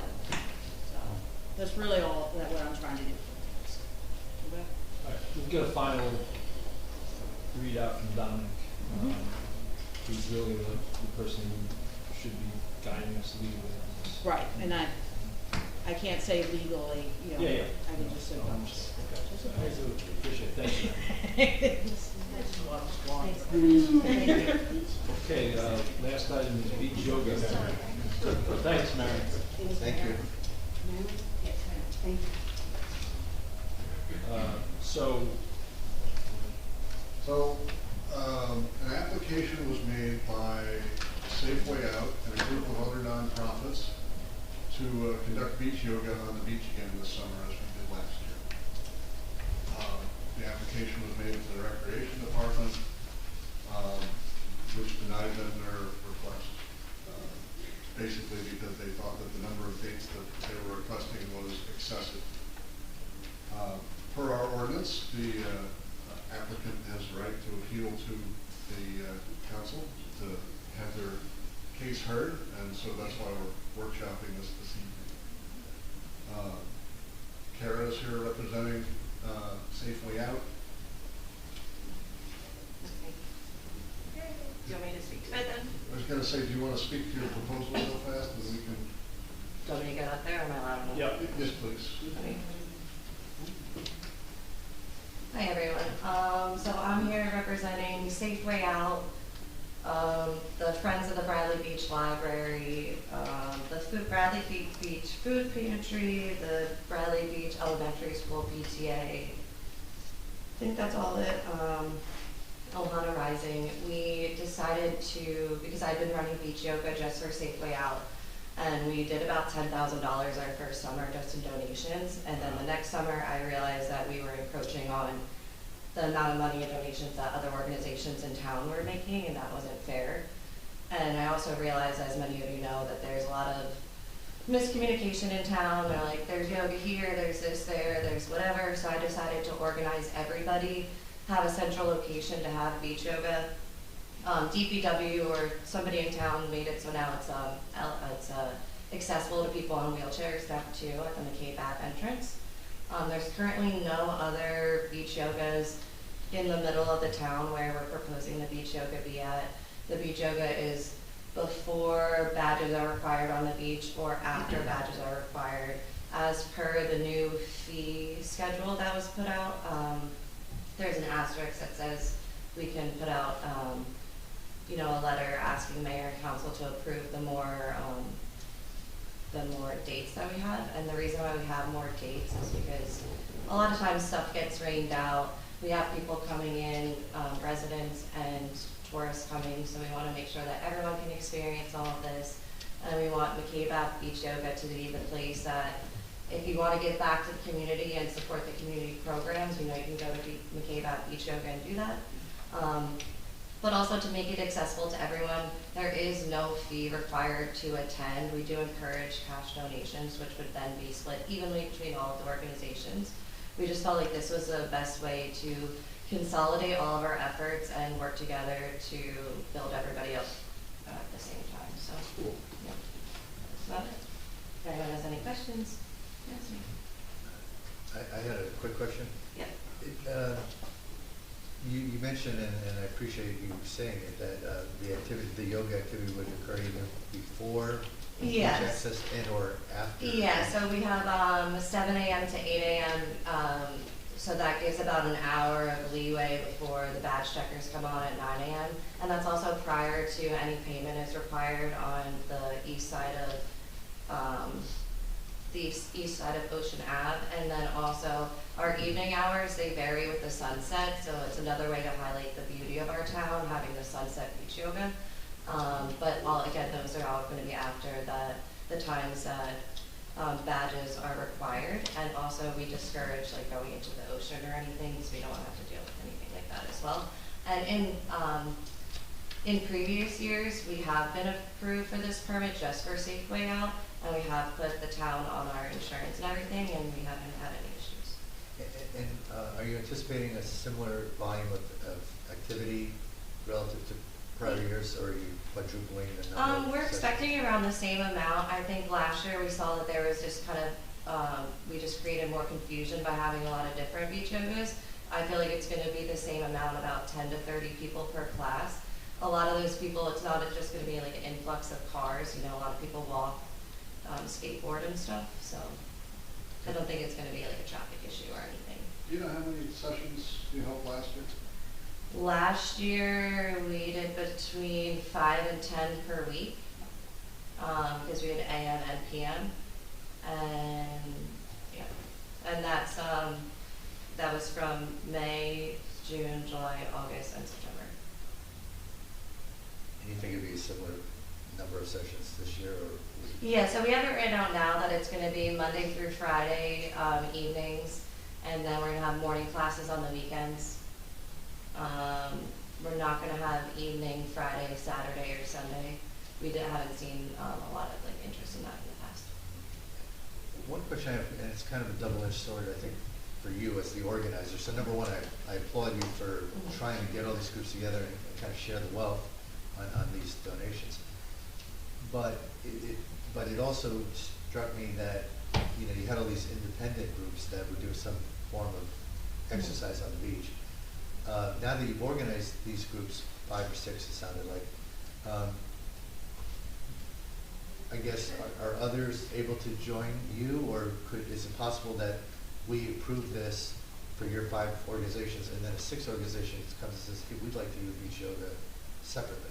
I mean, we're totally down to get everybody involved. I just started as, because I also work for the Bradley Beach Business Community Alliance, so it started off, I have contact with all the nonprofit members there, and those are the only nonprofit members in town that I've like spoken to, but I've spoken to a couple other. We're always willing to bring people on. This is just the only people that I've talked to. We don't want to exclude anybody. That's the opposite of what we're trying to do.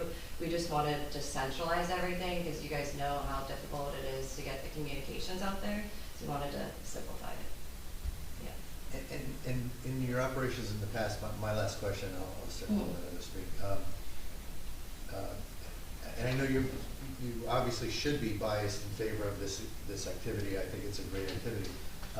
But have you, your organization, or any of these organizations, received complaints from residents because, I don't know, the people don't leave, they leave their mats there, whatever? I mean, is there any sense that you have that some residents might be concerned with this activity?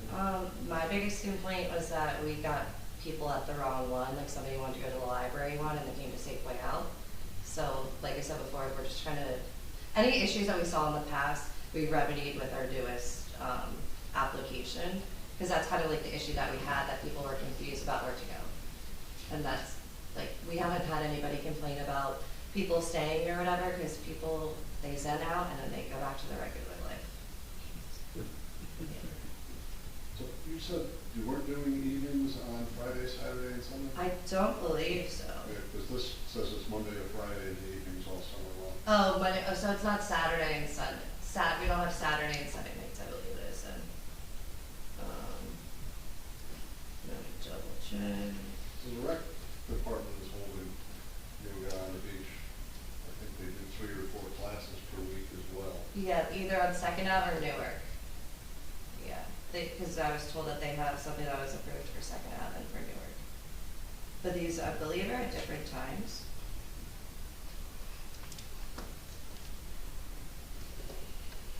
It's just that we were trying to do what we did last year, but include it to benefit everyone else, because we had like feedback from the library that their beach yoga program didn't do well last year, partially because we took over too much of that share, and I didn't feel like that was fair to do a takeover from a program that's already well established. So now this year is kind of me trying to give back to everybody, because we did do so well, and it's not fair to monopolize on beach yoga when the whole point is to show everybody how great the town is and how we share and give back. I wanna know if we ran this by Nancy Meadow, because that's her beach. Thank you, because I have complained, and I will continue to complain tonight. About this? Yes, Okay. I we see are that. not the only beach with a ramp. There are 2 beaches that don't require ramps. We get stuck with the golf course. Our beach doesn't get clean because they're on Maybe you it. should Their talk- stuff goes save it on top first. of the lockers. You brought it up. What did you start? Yep, I know, so. I that's- personally never heard a complaint about it, but maybe that's just because nobody wants to talk So about the it. serious comment is good use of the feelings for the council. Yeah. So thank you. Thank you.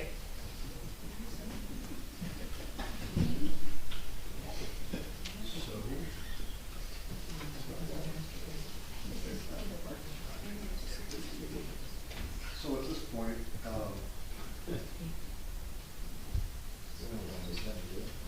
there's no resolution on the agenda tonight, so at this point, I think we need to work at the next meeting and make a decision. But, you know, between now and then, this is what we want to do. Karen, when are you supposed to start? Last week.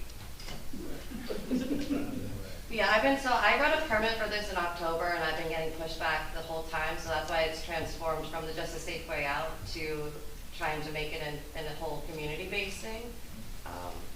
Yeah, so I've been trying to work this out for months now. So, Yeah. thank you very much. Thanks, Karen. Thank We you. will get this squared away then. Thanks. Okay, that's it for the workshops. We already did presentations and bids. Move towards approval of minutes. I want to make a motion to approve the minutes of May 10th council business meeting. Second. Mr. Bennett? Yeah. Mr. Gubatose? Yes. Mr. Sexton? Yes. Mr. Weber? Yes. Mayor Fox? Yes. Approval of minutes for May 10th executive session minutes. Make a motion to approve. Second. Mr. Bennett? Yes. Mr. Gubatose? Yes. Mr. Sexton? Yes. Mr. Weber? Yes. Mayor Fox? Yes.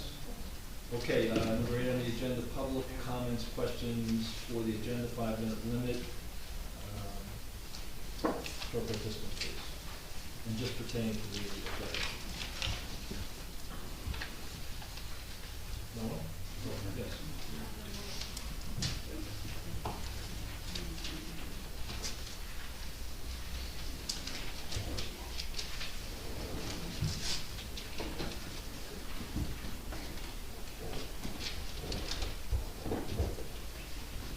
Nancy Meadow, Ocean Park condominiums. Regarding, well, a few things regarding this agenda. We've had the current people of this administration now for a while, and I still don't understand why we always do things first and then we have a resolution to approve it. I would think by now we would not have to play catch-up. We could do things in the proper sequence, because I find it really insulting that we get, it's just an insult to the public. You know, on the approval, you got a new aftercare person. That is, I've said it before, that should be a Board of Education expense. We're the only town where it's not. Well, I shouldn't say the only town, there's the whole country. You know, you got the memo regarding the Tears Foundation thing from this past weekend. I had no idea, imagine the noise I heard at 9 o'clock in the morning. Again, shouldn't that have come first to resolve to have it and then to have it? And then we get to the bill list. On page 11, on 510, we have a bill for $38,000 for a Silverado for the police department. I do not comprehend why the police department would need such a vehicle. And more importantly, oh, I'm sorry, the bill I think was from May 24th, and now we're coming to approve it on 510. Again, another one of those backwards things. We've got $5,000 for change for beachfront cashiers. seems to be quite an exorbitant amount of money, especially now that many people are using Bitly. We've got, I'm not clear regarding our CFO. I guess he's not just a one-person subcontractor, am I correct? It is like the whole firm, because now we're paying an accounts payable clerk $3,500, him $6,000. The firm basically totaled $15,000.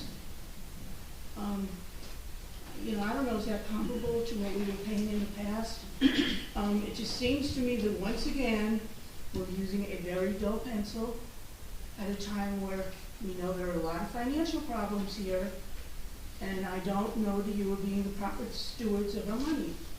And I'm tired, Mr. Weber, I'm sure you're tired of hearing me repeat myself, but I'm tired of it too. And I just, you know, wish we could somehow get our act together and be more respectful of how you spend the public's money. And I really would like to know what the police department is going to do with that job. And that's a serious one. Thank you for your time. Thank you.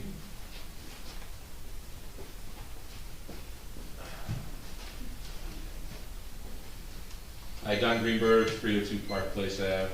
I just want to ask if, for the benefit of the audience, when you're going to have a workshop or any kind of council discussion with really dense material like we were, it's possible to get it up on a screen so we know what you're talking about? Because, you know, you're talking about all these agendas, you have this list of edits and stuff. You don't have that list. I think it would be fair to the residents if we could see what that's all about. Getting it up on a screen would probably be the easiest way. Don't kill any trees, as Mr. Bernstein would say. Is that possible? Can we do that? Anything's possible. Well, let me rephrase that. Will it be done the next time? Yeah, that's what we can. Okay, cool, thank you. Appreciate that. Would this be the proper time to ask about the Zoom hybrid meetings, or would that be the next public comment So, section? so let me go ahead and address that now. Oh. I was gonna make the comment later, but since you bring it up. Okay. The last meeting, Councilman Gubitosi made a motion to add a resolution to this agenda for initiating hybrid meetings by the 30th of June, is that correct? Yes. When we went through the agenda review process, for various reasons that Mr. Cannon could talk about or I could talk about, it got dropped. And I run those meetings, so I own that particular mistake. I have pledged to Mr. Gubitosi, and I have directed our clerk and our attorney to make sure that it is on the 614 agenda. And we are also looking at process improvement opportunity to try and prevent that from happening again. So, And the last drinks are on you over at the distillery then? Is that a mistake? I'll pick up half the tab, because long story short, you saw the legal research we did, and Yes. we basically forgot about it and remembered on Saturday. Gotcha. Just too late. No worries. So we apologize to Al. And I accepted their apology. Okay. And this thing with the yoga sounds like a wonderful idea. My question is, if what Karen says is true, how come it takes 8 months to get a permit for something like this? If she's been waiting since October, what causes that, and is that a process breakdown within the town on permit applications in general or something like this? The concern is the large number of dates that they are requesting to use the beach, and whether or not that sets a precedent for other people to come in and use our beach to raise funds or conduct business for any of our other facilities. Okay, fair enough, but should that take 8 months was really the point I was making. I didn't know that she had started back in October, so I can't address that piece. No. Yeah, so that's my concern, is that there's a process breakdown. A month ago or a month and a half ago. Yeah, you know, my concerns aren't the merits or the pluses and minuses of what she's doing. My concern is the process breakdown of something like that taking about 8 months. Yeah, part of the, and this doesn't really deal with the beach, but some of our other facilities, the recreation director came in, tried to work through, do we have fee structures that make sense? What are our facilities? What's the liabilities? We had nonprofits coming in, well, people coming in collecting money in our facilities Right. for minimum money. So they had to get all that process stuff squared away. relative to the beach, I wasn't aware of this, so we're gonna have to take that up. Okay. It didn't reach here in October, I What's that? Didn't reach here anywhere near October, like a few weeks ago, so that's on my list of notes to mention to Kim, because she's not here. Gotcha. All right. Thank you very much. Appreciate it, Pastor. And Lee. Yep.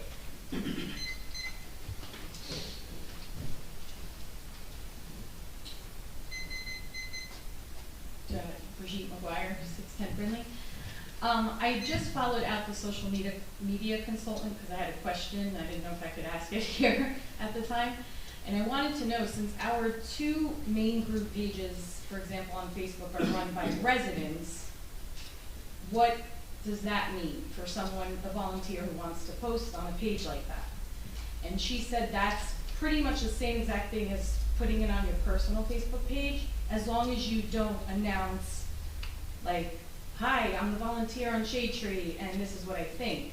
But if you're on those pages, since they're not town-run pages, I just thought that was important to note, because I know a lot of volunteers are getting a little nervous about this and think they're gonna feel censored, and they don't wanna volunteer, so I don't. But she explained to you that that's perfectly fine, it's like a personal. Yeah, and I just It's thought the that was difference- important to put out there, just to lighten the mood on that a little bit, No, so, participation in the groups or whatever, that's perfectly fine. yeah. It's I don't know if you said, I don't know if they do it here, because I can't say that I follow social media in the town, I have it up to follow on my computer.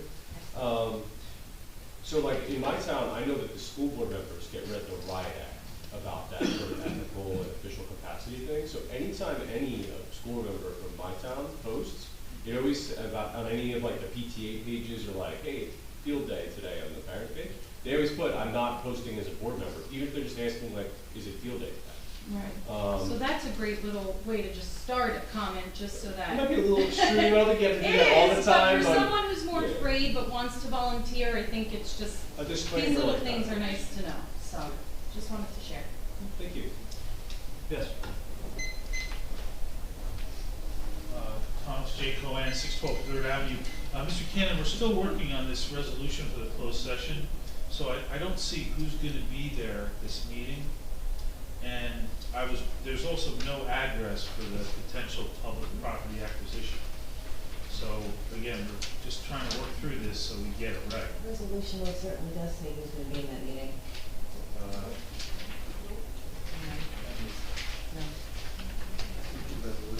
Oh, okay, I stand corrected, you're right, at the very bottom it Yeah. does say Yep. administrator, borough attorney. It's got 1, 2, 3, So, but the, 4 so numbers. the administrator's not gonna be there now? No, she's not. Okay, great. But, there's no address for the potential public property acquisition. Right, so that is a potential competitive issue. Okay. And so that will be available later. Okay, but great. not at this moment. That's the correct answer, and I appreciate that. In terms of the bills list, there's an item here on page 17 for T&M Associates, a bill for $21,955, assessment services for 319 Lorraine Avenue, which we know is the community center Methodist Church property. And it says additional church costs. But we've still seen no reports, and now the month of May is going to be over, and we were told we were going to be getting reports, and we just have a bill for $21,000. So where are we with this? I mean, when are we getting this report that we're paying for ahead of time? What TM is working on is the initial remediation of the site, and that, I think that's what that bill is for. We said we would get a bill, or a report at the end of May or the first week of June, and they're on target to do that. And that would be DIG, or would that be TNN? It's TM. Okay, and what about the DIG report? DNG is a subset, so they're feeding into TNM, it'll be one report. It'll be one report within the next 2 weeks, is it? Okay.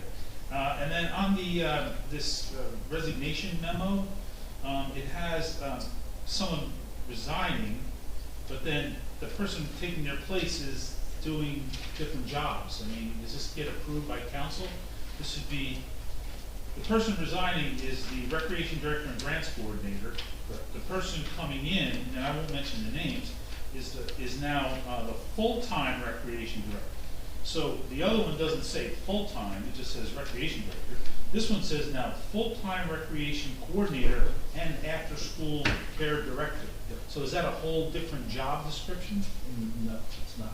I would disagree with that, but how do you say it's not full-time recreation coordinator?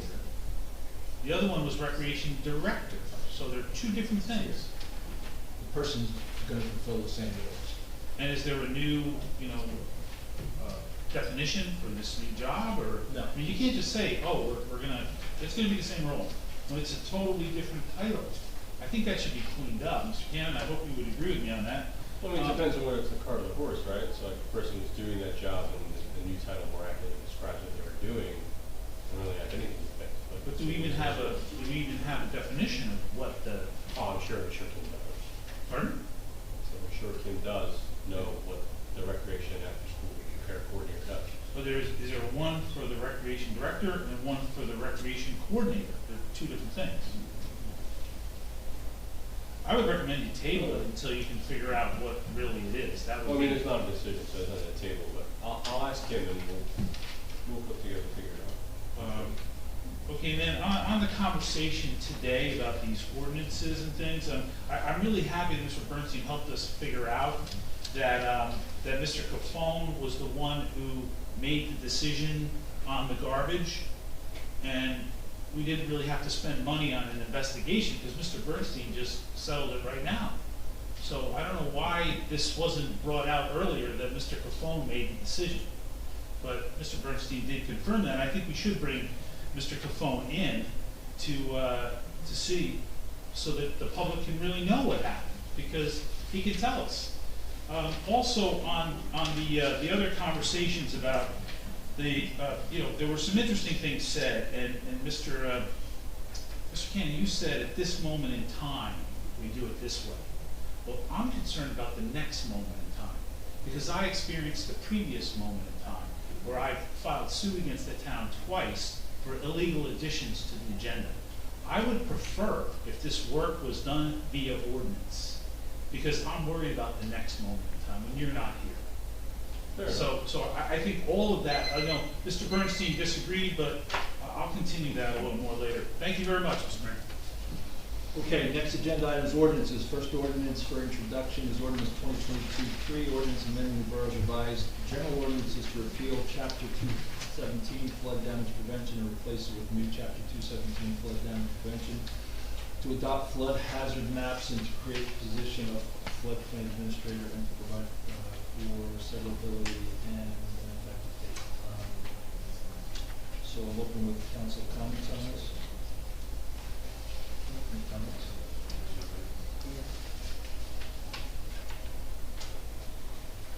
No? Okay, then I'll make a motion to introduce 2022-03. Sorry.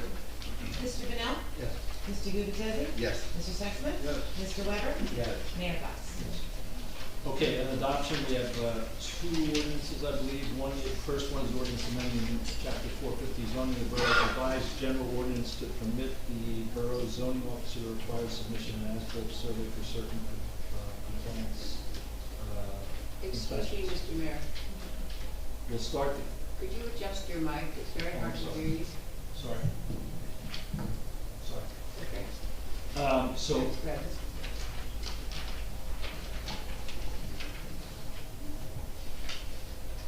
So we'll start with council comments on 2022-04. Any council comments? Mr. Mayor, I have a comment, but it's upon introduction a few weeks ago, I just asked if our professionals could look into a distinction that I raised that was actually given to me by a very accomplished architect, who basically said, you guys are saying, you guys being us, Bradley Beach, you guys are saying we may want to request these as-built surveys, emphasis on the word may. The architect suggested to me, this person called me on their own because they felt strongly about this.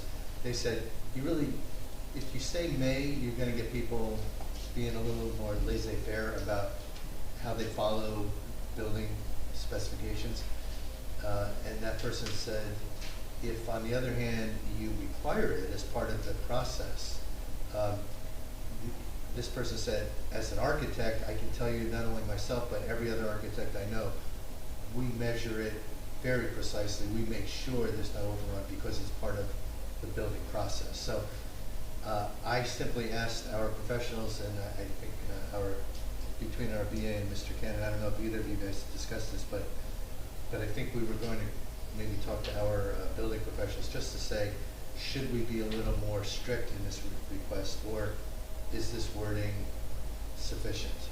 Yeah, and I think the answer to that is that the professionals asked for the May.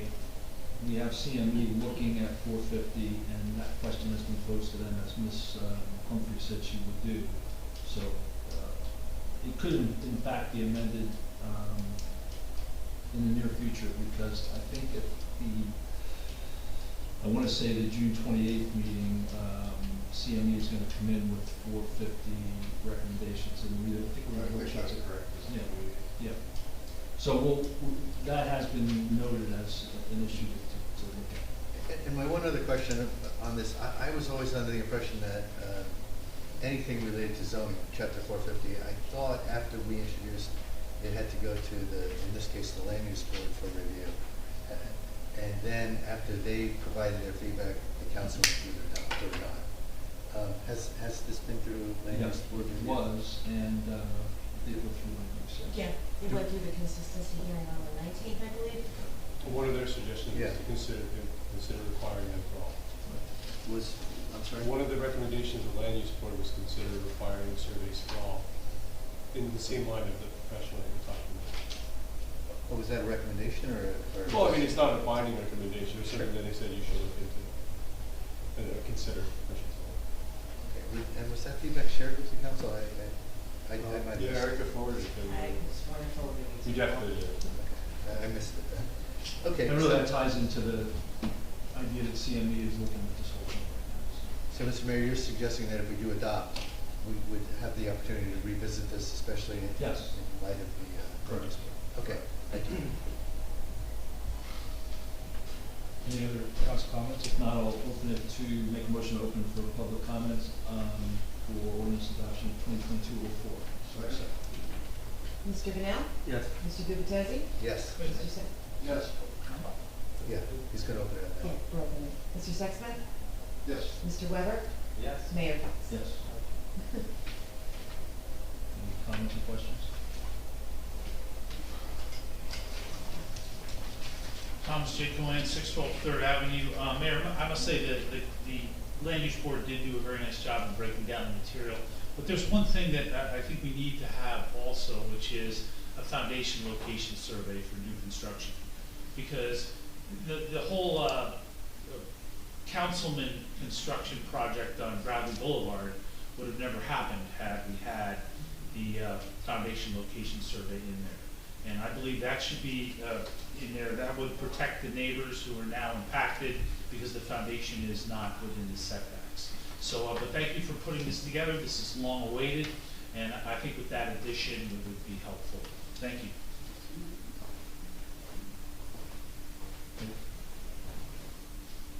Make a motion to close 2022-04 and move to adopt. Sorry? Mr. Vanel? Yes. Mr. Gubatesi? Yes. Mr. Sexsmith? Yes. Mr. Weber? Yes. Mayor Fox? Yes. Okay, ordinance 2022-05, it's an ordinance amending chapter 9 traffic for the borough's revised general ordinances to clarify the annual application fee for special permits within the borough. Start with any council comments. Any council comments? Okay, make a motion then to open public comments on ordinance 2022-05. Do I have a second? Mr. Vanel? Yes. Mr. Gubatesi? Yes. Mr. Sexsmith? Yes. Mr. Weber?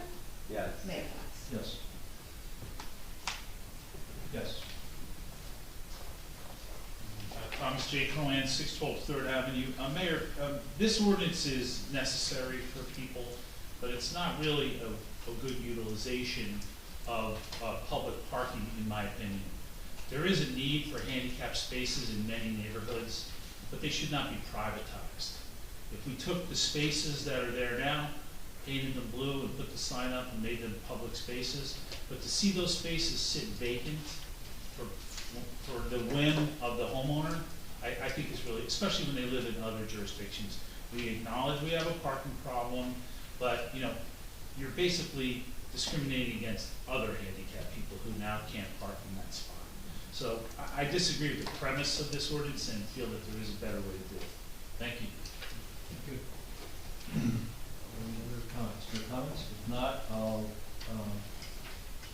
make a motion to close 2022-05 and move to adopt. Second. Mr. Vanel?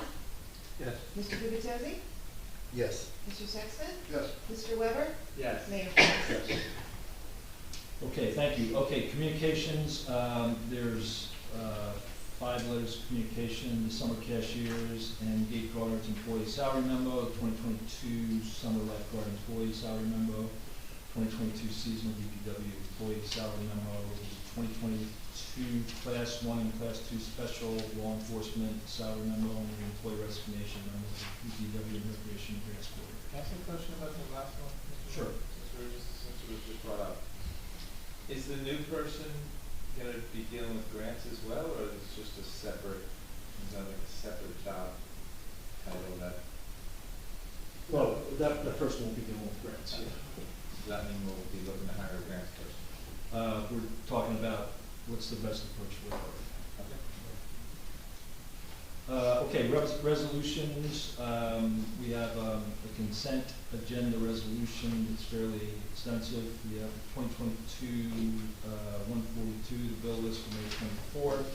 2022, 143, the approval of the United Engine and Truck Company to conduct their 5K on Saturday, August 20th, 2022 from 6:30 to 12. 2022, 144, authorizing a special parking permit refund in the amount of $50. 2022, 145, appointment of special class 1 officer. 2022, 146, the appointment of the annual renewal of alcoholic beverage liquor license for Darcy's LLC, T.A. Darcy's Tavern. 2022, 147, approval of the annual renewal of alcoholic beverage license for Gladys and Carlotta Incorporated, T.A. Bradley Liquors. 2022, 148, approval of annual renewal of alcoholic beverage license for KDK of Bradley LLC, TA Bradley Beach Bowl. 2022, 149, approval of annual renewal of alcoholic beverage store license for Uva on Main Street LLC, TA Cavano's Uva Restaurant and Wine Bar. 2022, 150, approval annual renewal of alcoholic beverage liquor license for Swami Sharan Inc., TA Shore Wines and Liquors. 2022, 151, approval of the annual renewal of alcoholic beverage license for Vic's Bar and Grill Incorporated. And 2022, 152, approval of the Tears Foundation to conduct their fundraiser Walk for Child Loss Support on Sunday, May 22nd, 2021 from 9 to 1. Just a quick point on this last one to preclude the question. This was held this past Sunday. Fees were paid, their headquarters, I guess because of the lapse in COVID over the last few years, just failed to get the documentation into us, and we wanted to memorialize this and get this done, but everything else was done correctly. Their corporate office kind of messed up. So I'll make a motion to approve the consent agenda. Okay. Mr. Vanel? Yes. Mr. Gubatose? Yes. Mr. Sexton? I'm going to abstain because there's a bunch of these liquor license renewals that were people I do business with, and rather than calling each one out individually, I'm just going to abstain. Okay. Mr. Weber? Yes. Mayor Fox? Yes. Okay, individual resolutions, 2022-153, recognizing and supporting the LGBTQ and Pride Month. I'll make a motion to approve 2022-153. Second. Mr. Vanel? Yes. Mr. Gubatose? Yes. Mr. Sexton? Yes. Mr. Weber? Yes. Mayor Fox? Yes. 2022-154, authorizing the purchase of 2022 Chevrolet Silverado, the estate cooperative contract with the police department. Second. Mr. Vanel? Yes. Mr. Gubatose? Yes. Mr. Sexton? Yes. Mr. Weber? Yes. Mayor Fox? Yes. 2022-155, authorizing renewal agreement for an employee assistance program with Employee Network Program, Inc., ENI. Make a motion to approve 2022-155. Second. Mr. Vanel? Yes. Mr. Gubatose? Yes. Mr. Sexton? Yes. There are no announcements, so we will go to public comments. This is We do mayor and council request. Yes, we do. Not a sequence, sorry. My bad. So, mayor and council comments, we'll start with Councilman Liddell. Okay, the first day's report for the operational period ending May 24th. The squad responded to 10-day calls and 7 night calls for a total of 17. 14 were for medical, 2 were for fire calls. The squad responded mutual aid to 1 water rescue call in Avon. The squad responded to a mutual aid call in Neptune City, which was medical, and the squad provided medical coverage for the Tears Foundation annual Rock and Walk. The squad also provided medical coverage for market and music in Riley Park. The squad conducted an EMR, emergency medical responder training class, recertifying 4 members. The squad requested 1 mutual aid assist for Neptune Township for this operational period. The squad fulfilled 99% of their assignments for this period. The fire department, for the period ending May 24th, the department responded to 2 requests for the department. The department fulfilled 100% of their assignments for this operational period, and as usual, if anybody's interested in signing up to be a volunteer on either of these squads, you can call me, you can send me an email, you can email directly to their websites. That's the end of my report. Thank you. Councilman Liddell. Folks who have heard me make my comments in past meetings knows that every now and then, especially if it's something that I want to make sure my comments go on the record, I read them, which is, I'll try to read them with some inflection just so you don't all fall asleep, but I have a number of things I want to make sure go on the record. So afterwards I will give a transcript of my comments to our clerk. Almost 3 years ago, and time does fly, I ran for council on a campaign of transparency. And for my 2+ years on the council, I've tried to honor that commitment. However, I found that it's not always as easy as it might seem. As a member of the council, I must honor the confidential nature of information shared with me. And of course, there are times when I've tried to respect differing opinions than mine, sometimes to the point of simply not sharing those differences with the public. Ultimately, my commitment is to our residents. As your council person, I can do more to be transparent. Beginning this evening, I will change the focus of my council report to a more resident-focused report. Going forward, I will reference my council report under a new title. I want people to know. So with that said, I have 5 categories of updates to share with the public this evening. First, I want people to know updates about our 2 lake commissions, Sylvan Lake and Fletcher Lake commissions. The Sylvan Lake Commission is eagerly awaiting feedback from the federal government about potentially significant grant funding that might allow dredging and restoration of the lake. A team of environmentalists applied for this funding on behalf of both Bradley Beach and Avon by the Sea. The Fletcher Lake Commission has redrafted their charter, updating the original charter that was over 20 years old. The proposed new charter language is under attorney review for both Bradley and Neptune. Next, I want people to know that the council is continuing to make progress towards honoring my pledge, which was made way back on February 8th, to address 7 key business issues. As was noted in our last meeting on May 10th, this council voted 4-1 that the borough would commit to implementing Zoom for in-person council meetings no later than June 30th of this year. This hybrid Zoom technology will allow our residents to choose between attending our meetings in person or attending virtually via Zoom. I had also pledged to push for a formal review of the true costs of our sewers. This is important because the strategic task force that focused upon this subject over a year ago has stated that our sewer utility margins are actually a mirage. Once we account for future borrowing that is needed to upgrade our sewer infrastructure, our current rate structure will likely prove inadequate. I want people to know what the true cost of our sewers will be. The good news is that Council President Sexsmith has scheduled workshops on both of these topics, hybrid Zoom and sewer planning alternatives, for our next council meeting on June 14th. Also, earlier tonight we workshopped our solid waste and recycling ordinance. After our next council meeting on June 14th, we should have completed 6 of the 7 key issue workshops that I pledged our council would cover way back on February 8th. For those of you who remember my baseball analogy to having a poor batting average just 2 weeks ago, I'm now feeling much better about our prospects for delivering on our commitments to our residents. Also, I want people to know that I met with a few of the leaders of our first aid 2 weeks ago, actually the day after our last council meeting.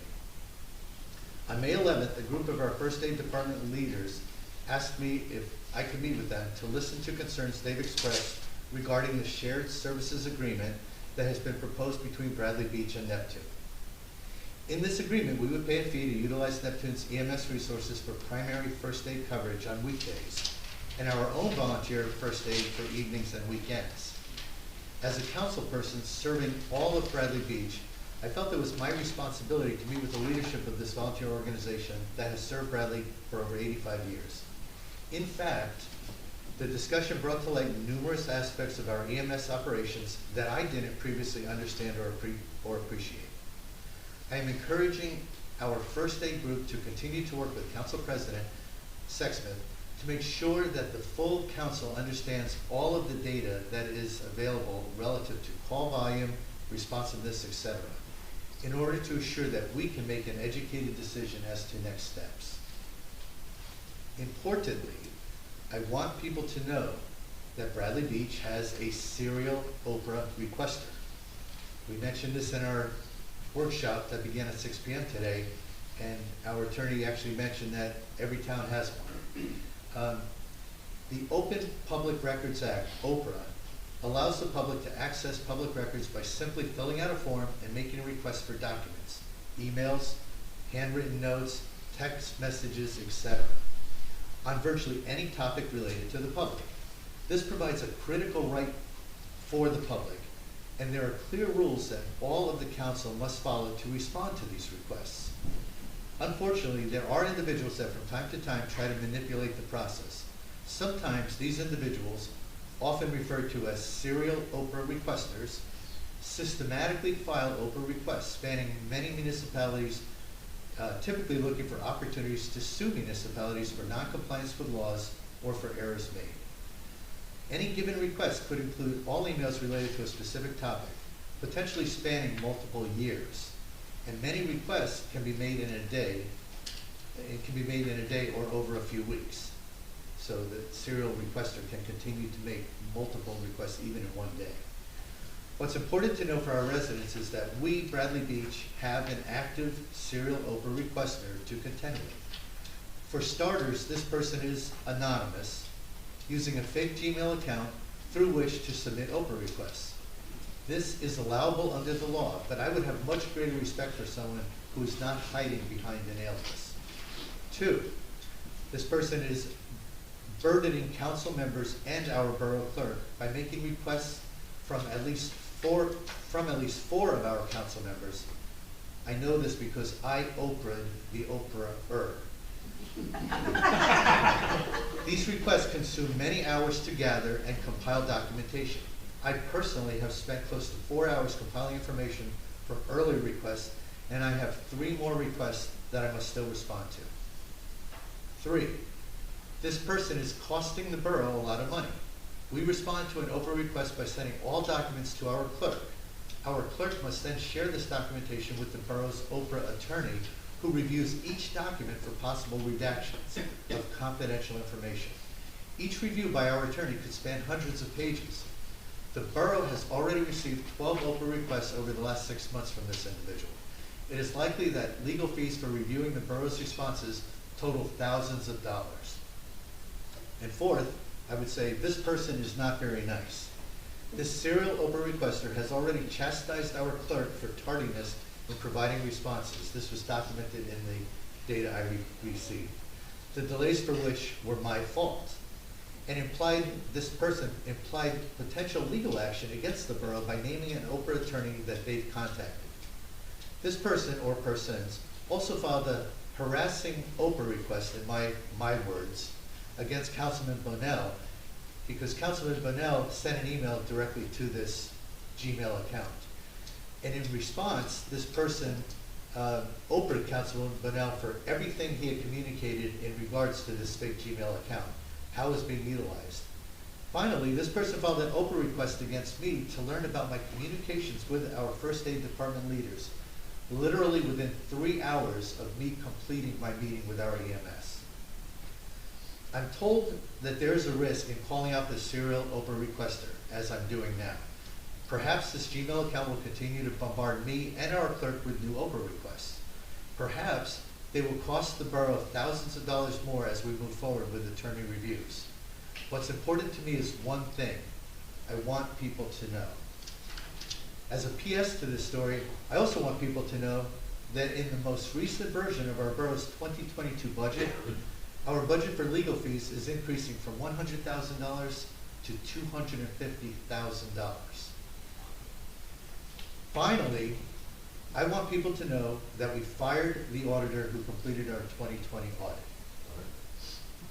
Many of our residents may have missed the fact that during our last council meeting on May 10th, 2022, we fired the auditing firm that completed our 2020 audit. This vote occurred very late after the council returned from a multiple-hour executive session. That night, council voted to hire a new auditor to conduct the 2022 audit. We also voted to hire this same new auditor to conduct the 2021 audit.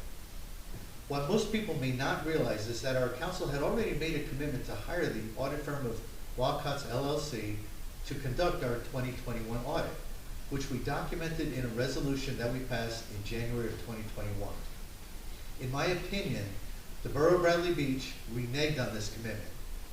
During the weeks leading up to our May 10th executive session, I asked repeatedly that this audit firm be allowed to respond to criticisms made of their work. I wanted to hear both sides of the story, so to speak. This opportunity was never provided to allow the Walcott's firm to address any concerns raised about their work. Interestingly, Walcott's LLC is the same firm that delivered our 2020 audit with numerous audit comments or recommendations for improvement.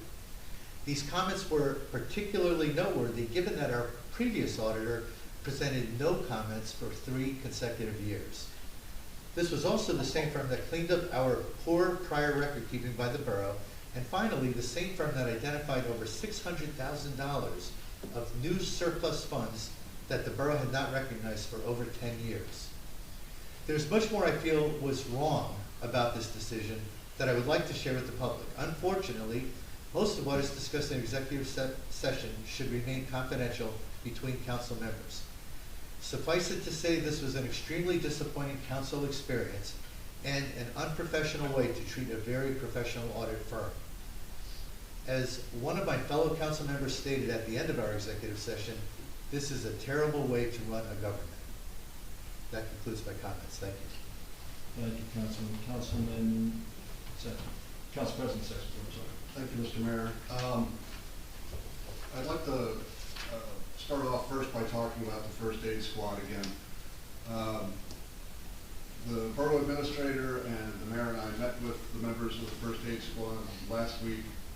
We discussed the shared service agreement. We talked about their actions that they could take to put in place now to strengthen their organization. We asked for ways that we could help them strengthen their organization. And I have to say that over the last couple of months, even before we had this conversation, that the First Aid Squad is really rallying to the cause.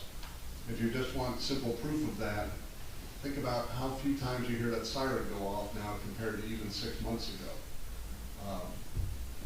There are changes that they still need to make. There are challenges that they are still going to have to work through. But we're going to continue to work with them and try and figure out the best way forward to strengthen their organization and try and keep them viable for as long as possible. But I did want to call them out because they have, this year they had, what did they say, 142 calls. They've answered over 98% of them, plus some mutual aid calls in other towns as well. So their performance has really stepped up, and they need to be recognized for that. Moving on, I don't have a police report this evening, although I do know that one day last week they assisted Neptune with an accident that happened at the intersection of Brindley and Memorial Drive. I asked the chief to look into something, and at the borough intersections with Memorial Drive, last year there have been 19 motor vehicle accidents that we've assisted with in some fashion. And I'm going to be reaching out to our county commissioners to see what we can do to accelerate the project on Memorial Drive, basically to slow it down. Put in wider shoulders, turn lanes. That's very similar to what happened up at Asbury Park on the other side of Route 33. Moving on, Memorial Day Parade is this weekend at 10 o'clock in the morning. We'll be going down Ocean Avenue. In addition to that, there's going to be some vendors up on the boardwalk. It's not going to be a very large number this year. It seems like most of the vendors that we used in the past have gone out of business or chose not to respond to us. But in some ways, that's a little bit of a blessing since we haven't held a parade since 2019. It gives everyone an opportunity to get back up to speed on what to do and how to do it. In addition to that, there's going to be the Memorial Day service at 11 a.m. on Monday morning in Riley Park. Moving on to the school board, they were meeting this evening to vote on an interim superintendent. Unfortunately, I don't know what the result of that vote was, whether they put this person in place or what. Striping on Newark. Ms. Humphrey asked me to report this out, that the striping on Newark is going to start June 1st. Notifications going to be going out to the residents here shortly if they have not already. And the last thing I wanted to talk about was workshops. I appreciate, Councilman Gubatosi's efforts towards looking at possible changes to Chapter 5 and the effort that he put in drafting the revision to that particular ordinance. But I think a more effective use of our time, and I'm just throwing this out there, would have been to talk about what the shortfalls were that we were experiencing and the issues that we wanted to change. And then given that guy down there who's staring at his laptop his marching orders on redrafting potential ordinance, and then at that point coming through. I just think that would have been a better way to spend an hour and a half than the way we did. So that's my comments. We will continue to schedule workshops as they come up. But that's my comments. Thank you. Thank you, Council President. Councilman Weber. Thanks, Mr. Mayor. And the mayor gives kind of a preview of what's going to happen in the meetings at the beginning, and just decided I'm going to give a wrap up of what I think happened here today. That first hour and a half that Tim was talking about, we had this large discussion about Chapter 5 and powers and duties. But at the core, part of that discussion was about giving more power to you, people sitting out there. So I hope you realize that. And of course, part of it was talking about giving more power to this council. Just to boil it down to those 6 words. What else did we do today? We made it, we continued to make it legal to get a drink in Bradley Beach. So, if you can get behind that. We also passed an ordinance to treat human beings as human beings and treat them with respect. And it didn't occur to me to do this until now, that I'm going to read the whole ordinance on 153. Resolution in support for LGBTQ+ Pride Month. Whereas the Mayor and Council of Bradley Beach welcome and encourage diversity and inclusion within our community. And whereas June 28, 2022 marks the 52nd anniversary of the Stonewall Uprising in New York City, which sparked the gay rights movement and is the nationwide month to recognize the lesbian, gay, bisexual, transgender, and queer questioning and plus community. And whereas celebrating Pride Month raises awareness and provides support and advocacy for the LGBTQ+ community and is an opportunity to become educated, engaged in dialogue and strengthen alliances and build understanding. And whereas there has been remarkable progress towards acceptance and equality, members of the LGBTQ+ community continue to face discrimination, intolerance, and hate. And whereas we must commit to supporting and accepting LGBTQ+ individuals, in particular our youth, who compared to their peers are far more likely to experience violence and bullying at school, to suffer from depression, to struggle with substance abuse, and to have attempted suicide. And whereas we must remain vigilant in deterring oppression and discrimination against people on the basis of sex, gender identity or expression, or sexual orientation, and whereas by protecting the rights of every individual, we enhance and strengthen the value of everyone throughout our entire society. Whereas we affirm our support for the LGBTQ+ community, residents in our community, and stand with them to protect their civil rights and their ability to live openly, equally, and without fear. And now therefore be it resolved by the Mayor and Council of the Borough of Bradley Beach recognizes and supports the month of June 2022 as Lesbian, Gay, Bisexual, Transgender, and Queer Questioning. Plus, as Pride Month, we urge all residents to celebrate and build a culture of inclusiveness and acceptance during this month and every month. That was a resolution we passed. I just thought that was deserved saying. On top of that, next month is Pride Month, and I have additionally requested that we get a gay pride flag, I should say, and fly it. I was asked where to fly it. I said, I think here at Town Hall is the place to fly it. I guess we can debate it. We can talk about flying it at the beach or something, but so hopefully we're finding and purchasing such flag, and we're going to do that for the whole month of June. That's my hope anyway. So that's a bit of what happened today at the council meeting. On to equally important stuff. We are going to have free surfing clinics in this town, thanks to one of our vendors, Summertime Surf. They have a surfing concession in the north part of town. They have declared that they are having a Local Heroes Week, where they are giving free beginning surf lessons to individuals and their families the week of June 13th. We're talking teachers, we're talking police officers, we're talking firefighters, we're talking mail carriers, we're talking all municipal workers. So that should be good news for a lot of people who work for the town. Again, for themselves or their family. So I think that's pretty cool of Summertime Surf to do that, and if you can, take advantage of that. I don't know if we put anything up on our website about that, but I know some communications went out to the town, so it was a good thing. The Environmental Commission submitted their Sustainable Jersey application, which is no small feat, I will tell you, after having been involved in helping them do it the previous two times. And basically, the commission and the chair, Meredith Marco, got it done all themselves this time. I didn't really help a whole lot. So good for them. As the process goes, between now and the end of the year, Sustainable Jersey says, yes, you did this right, or yes, you need to work on this, or document this a little bit more. So there's more work that happens, but hopefully by the end of the year they get certified. We'll get certified once again as a Sustainable Jersey town. Speaking of environmental stuff, on energy aggregation, you heard us talk about for a while.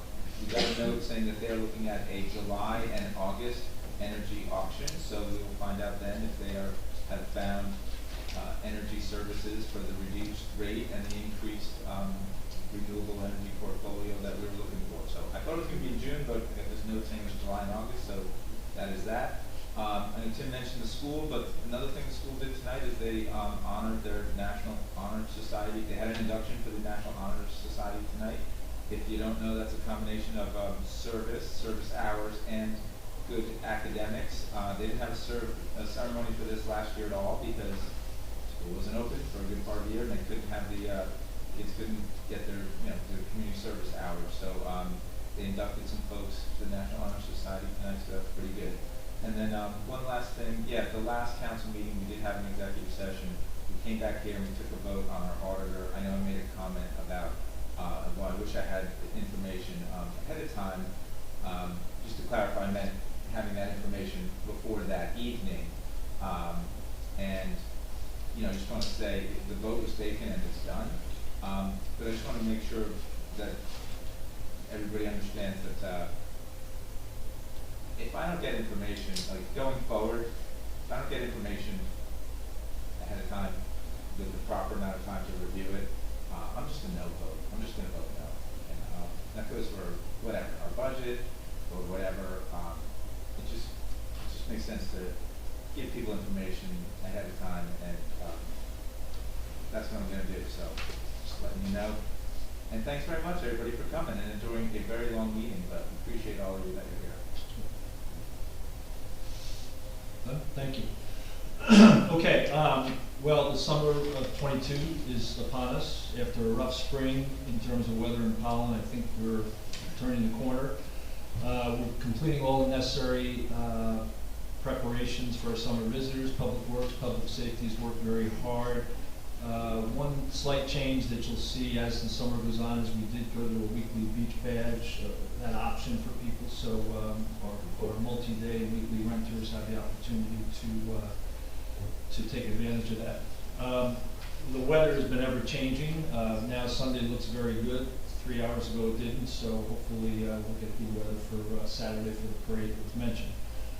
This past Monday, Commissioner Arnone and the Monmouth County Commissioners held a prep conference to kick off the summer in Asbury Park, hosted by Mayor Moore, and Bradley Beach got some good mention at that press conference.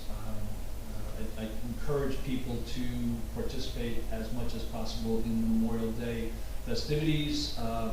It's great that we're getting back to some level of normalcy, as Council President Sexton said. We're ramping this up. It's not going to be a big extravaganza that it has been in prior years, but we're moving in the direction of getting back to normalcy. You may notice if you go to the beach this weekend, some new signs on the east side of the dunes. Last week, we had a staff scientist, Jessica Ray, come in and help us with some dune protection programs. She was recommended by Councilman Weber. I appreciate that, and we'll see how that works. Thanks for those who participated in the bike rodeo on May 15th. It was a success, and appreciate that. Again, on June 11th, we have the Mayor's Wellness Walk. Urge you to participate in that. And also, thanks for your patience around the sewer project. Those who live on 2nd, 3rd, and now 4th Avenue, it's moving. We're getting it done. It's never easy. I was in phase 1, and it seems like it's never going to end. But once it's finished and we improve our flow, that will be a good thing for our community. So I appreciate that very much. And that is my report. So with that, I will turn it over to public comment.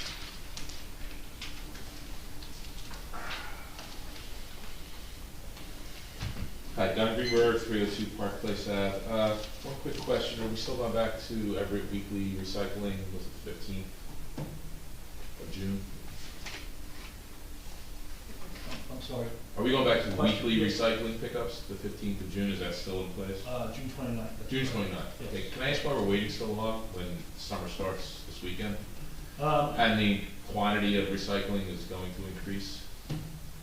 Actually, it doesn't that much. Really? So you have 2,000 extra people in town and it doesn't increase? That doesn't seem to make a lot of logical sense. No, that's the data that's been shared. No, we have the date. Can we see the data? DPW has it, and you can see it. I didn't believe it either. Really? It spikes on 4th of July. Okay. Yeah. Fair enough. It's not a very long spike. I didn't believe it either. Yeah, our other big spike is Christmas, believe it or not. New Year's, I'm sorry. Right? Yeah. New Year's. Okay. Yeah. All those Christmas lights that stop I guess. Okay, and what was my other question? You mentioned the bike rodeo and it just triggered a pet peeve of mine.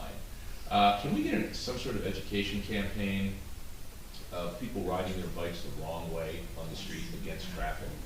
And possibly a sign coming off the bridge telling people not to ride the wrong way down Central Avenue? Last time I brought this up a couple years ago, the chief said, well, we haven't had any accidents yet. So, but I don't think that's the way we should do bike safety. I think we should have at least a program of education, maybe get one of the summer officers to hang out there, maybe 1 or 2 days during the weekend, handing out some sort of brochure or explaining to people that riding against traffic on a bicycle is a sure way to cause an accident. Okay. That's it. That's all I got. Thank you. Thanks.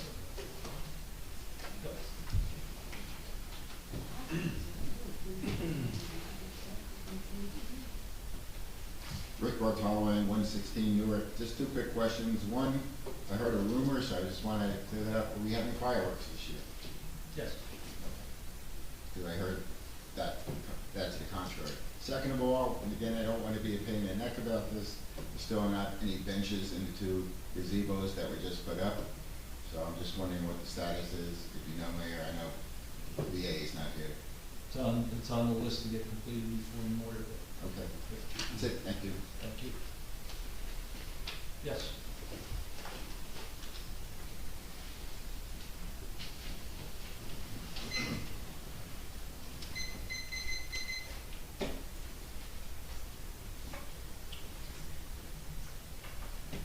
Jack Jantempo, 103 4th Avenue. The Friends of the Bradley Beach Community Center president, Paul Mushampian, had surgery yesterday, so he'll be out for a couple of days anyway. But we wanted to note and memorialize the fact that the church, 319 Lorraine Avenue, was noted and recognized as a historic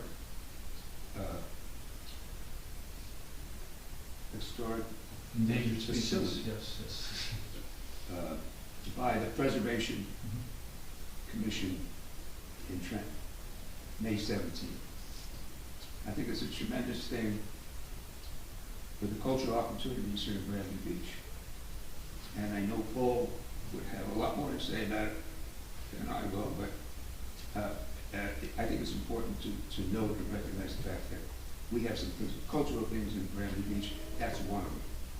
Thank you. Thank you.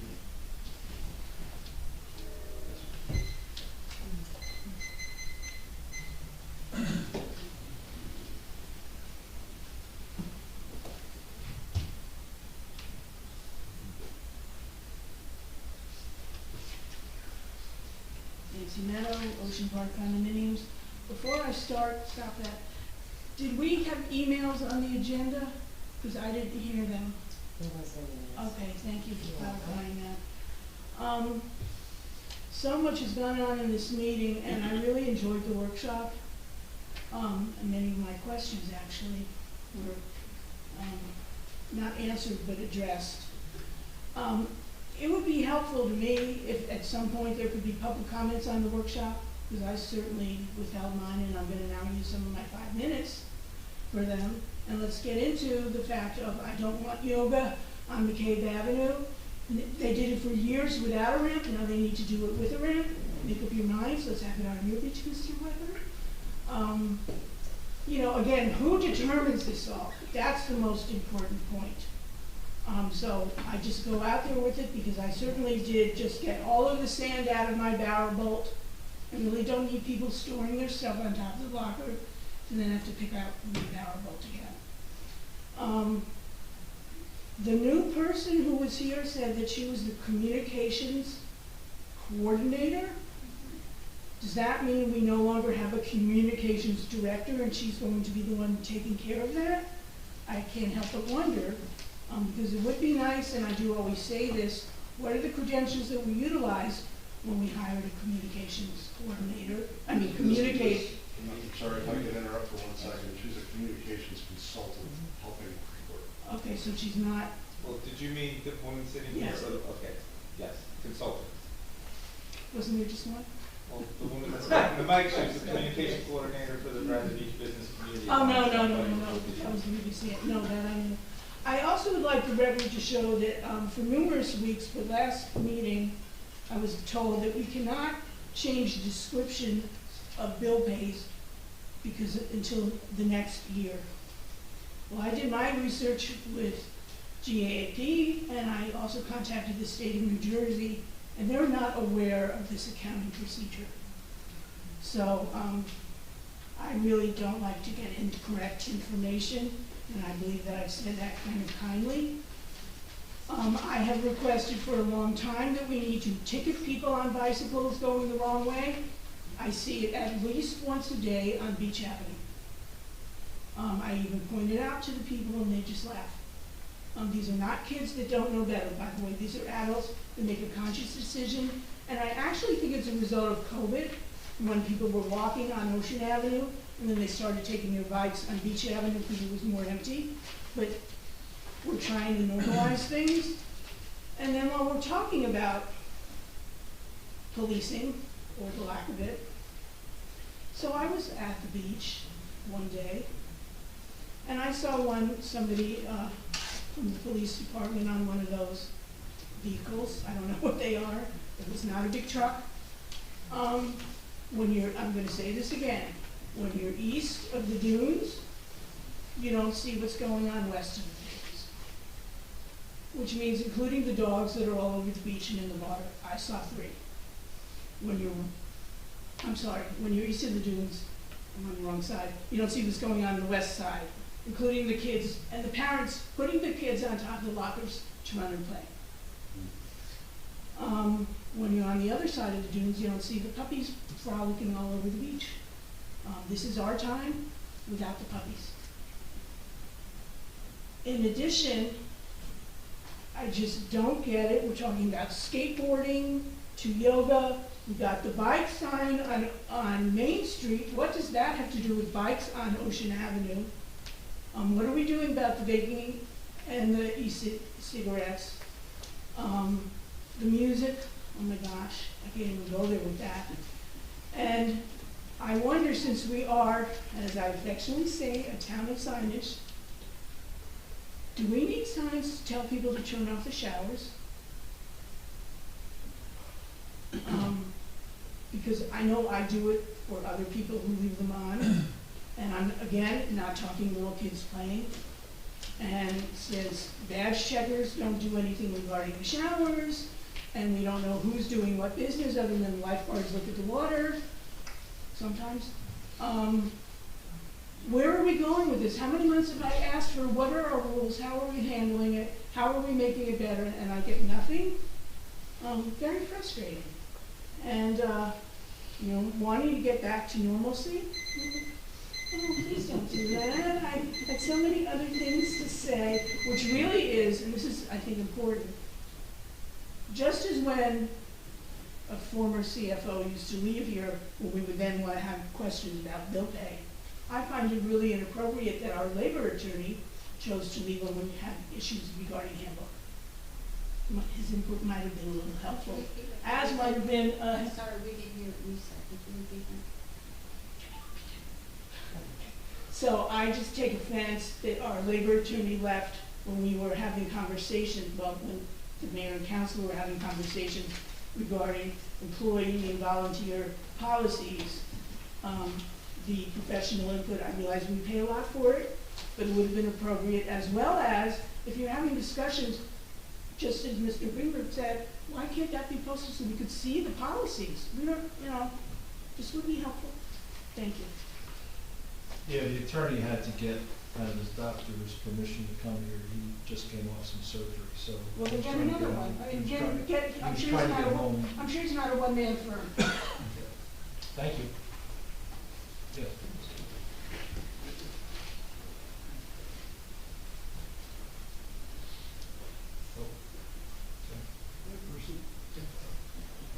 Jim Shishius, 112 Fourth Avenue.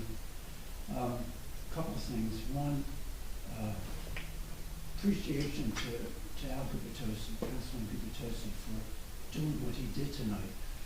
I learned a lot that I didn't know, even though I do come to a lot of council meetings, about some of the issues that were before us. But without going through all of that, the commitment to transparency, which is what he campaigned on, and certainly was reflecting in a lot of what he said tonight, I really appreciate.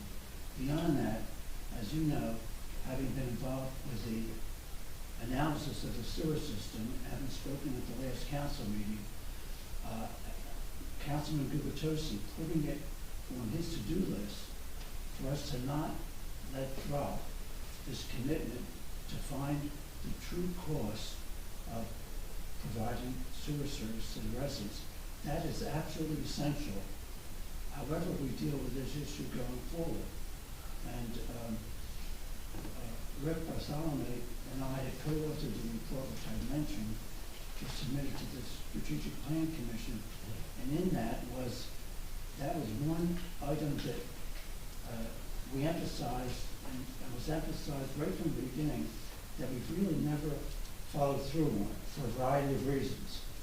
But having put that down as something that we're going to workshop, and having made a commitment that we're going to I guess use a consultant to help us with that analysis is essential, and I hope that as a result of that, we eventually get to that true cost, which I think is going to be a vital part of determining whether or not the rate structure we have in place, the revenues we collect, are in any way close to what we're going to need going forward, considering the cumulative cost of doing the full upgrade of our sewer infrastructure that we have to do. But it's all part of the same package, and I'm glad that we're going to do that as a workshop at the next meeting. And to Councilman Sexsmith, I had emailed a compliment to you after you had very thoughtfully explained to us all that in trying to understand why we're not operating as efficiently as we should and together as we should as a mayor and council, the problem could very well be that we've outgrown the form of government we have. And that came up this evening in many different ways, and part of Chapter 5, I think, is related to nibbling at the edges of some of that. But I'm just curious, what happens next? Is that the end of it, or is there a process for having discussions about that? As far as what? Whether or not we should be thinking about whether it would make sense for a town of our size to consider a change in the form of government. Correct me if I'm wrong, Mr. Cannon, but the next phase on this would be that if the council votes on a resolution or an ordinance, I'm not sure which, to put something on the ballot in November. The question to you is do we want to form a charter study commission or not? And at the same time, if that passes and the clerk is directed to put it on the ballot, then at the same time, 5 people anybody can run, but 5 people would get elected, the top 5 vote getters to be on that commission. And then they've got 9 months to study the existing form, study the alternatives, have public hearings, and make a decision. And so, if they're on the ballot at the beginning of November, that means by the beginning of August, they have to make a decision of what they want to do, whether they want to change it to something else or leave it the same. If they decide to change that, what we should do is change it to something else, then that will go on to the ballot the following November, and the public will vote on it again. Well, I'm not an expert in that area, you would know more than I would, but is that the only alternative? Is there just a charter commission, or can it be another alternative other than that? There's a direct petition on the residents. And what does that involve? I can't quote it because I don't know the exact population. It goes by population. The more population you have in the town, the less percentage, but the more number of signatures you need. I believe it's, I don't want to quote it, it's either 20 or 25%. So in other words, there's another option other than... There's multiple options to change form of government in terms of starting that process. The issue is that you guys already have a Faulkner Act form of government. So you can only change under that process to a Faulkner Act form of government, and so there would be limited options for you guys. Going close to only 3, so you either mayor, council, or council manager, which might not necessarily change the government as much as you might think. Like for example, Red Bank, which is a borough, a traditional borough, and Homedale, which is a traditional township, both towns are currently in the middle of this process. The Charter Study Commission in Homedale has recommended a change in the form of government, and there'll be a special election on July 26th, which is one of the options by the commission. In Red Bank, they're not going to do a special election, and the decision hasn't yet been made by the Charter Commission, although it appears from the hearings that they're probably going to recommend something to change, and then that will go on the November ballot. And in Red Bank, they decided to put on the November ballot because there's more people that vote in November. It's just not a preference. Okay. But I mean, that's a legal process to do it. I'm not sure it's it's not like you can revert back to a different form of government outside the Faulkner Act. And so there's limited options available to change the form of government, but it would be different. The other option in terms of, like you asked about process, Because really, we went through a whole chapter 5, and we tried to figure out, what people supported, didn't support, what's legal, what's not legal. And then we're going to continue to work on that draft and report what we talked about tonight. That'll be my job, and then as soon as we'll come back here, hopefully we'll have the screen on, and then Kim will be here to shoot sets there. Okay, thank you.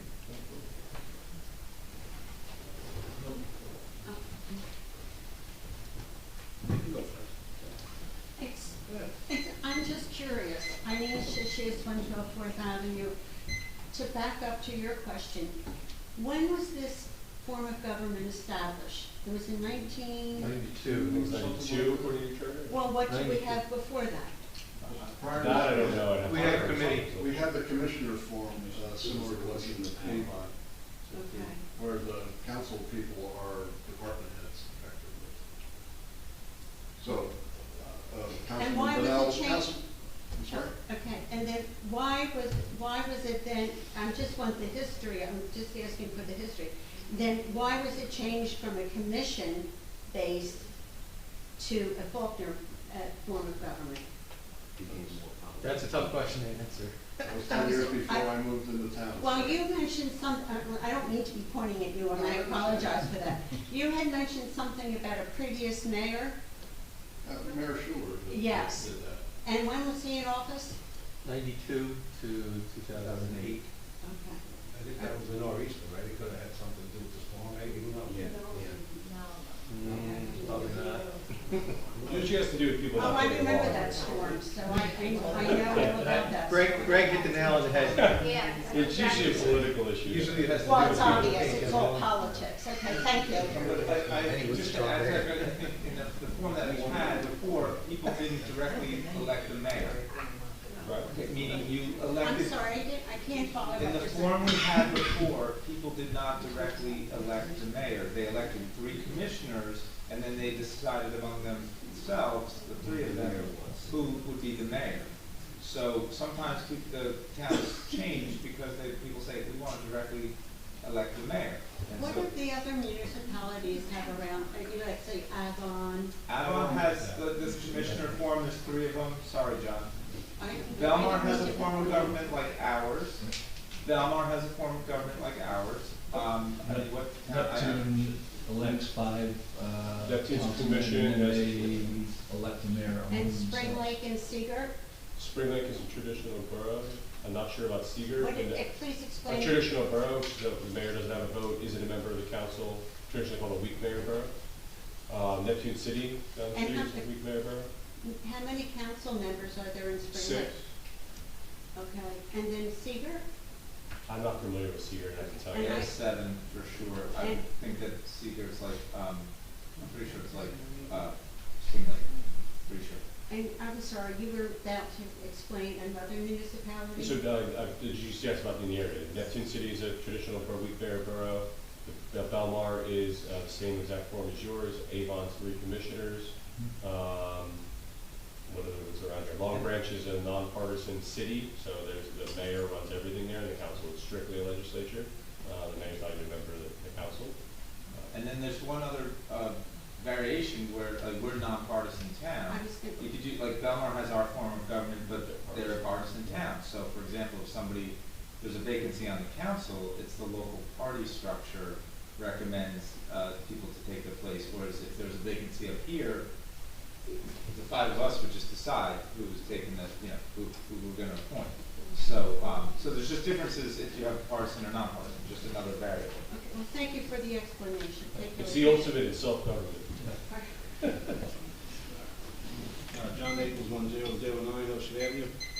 My concern are the other workshops. I mean, I'm glad we're having them, I think they're important, but I don't think we have to have 15 things on a workshop where we're here for 2.5 hours. Thank you, John. It says 1 hour, it should be 1 hour. At the end of the hour, if we didn't finish, it should be continued at the next meeting. It's not fair to the public sitting here, you have uncomfortable seats, now I'm gonna be limping for a week. You know what I'm saying? It's just, get some nice chairs in here if you wanna stay for an extra hour and a half, 2 hours. But seriously, it's not, it says 1 hour. Thank you, Let's John. keep it 1 hour. Thank you. And, happy Memorial Day. Be looking for a month.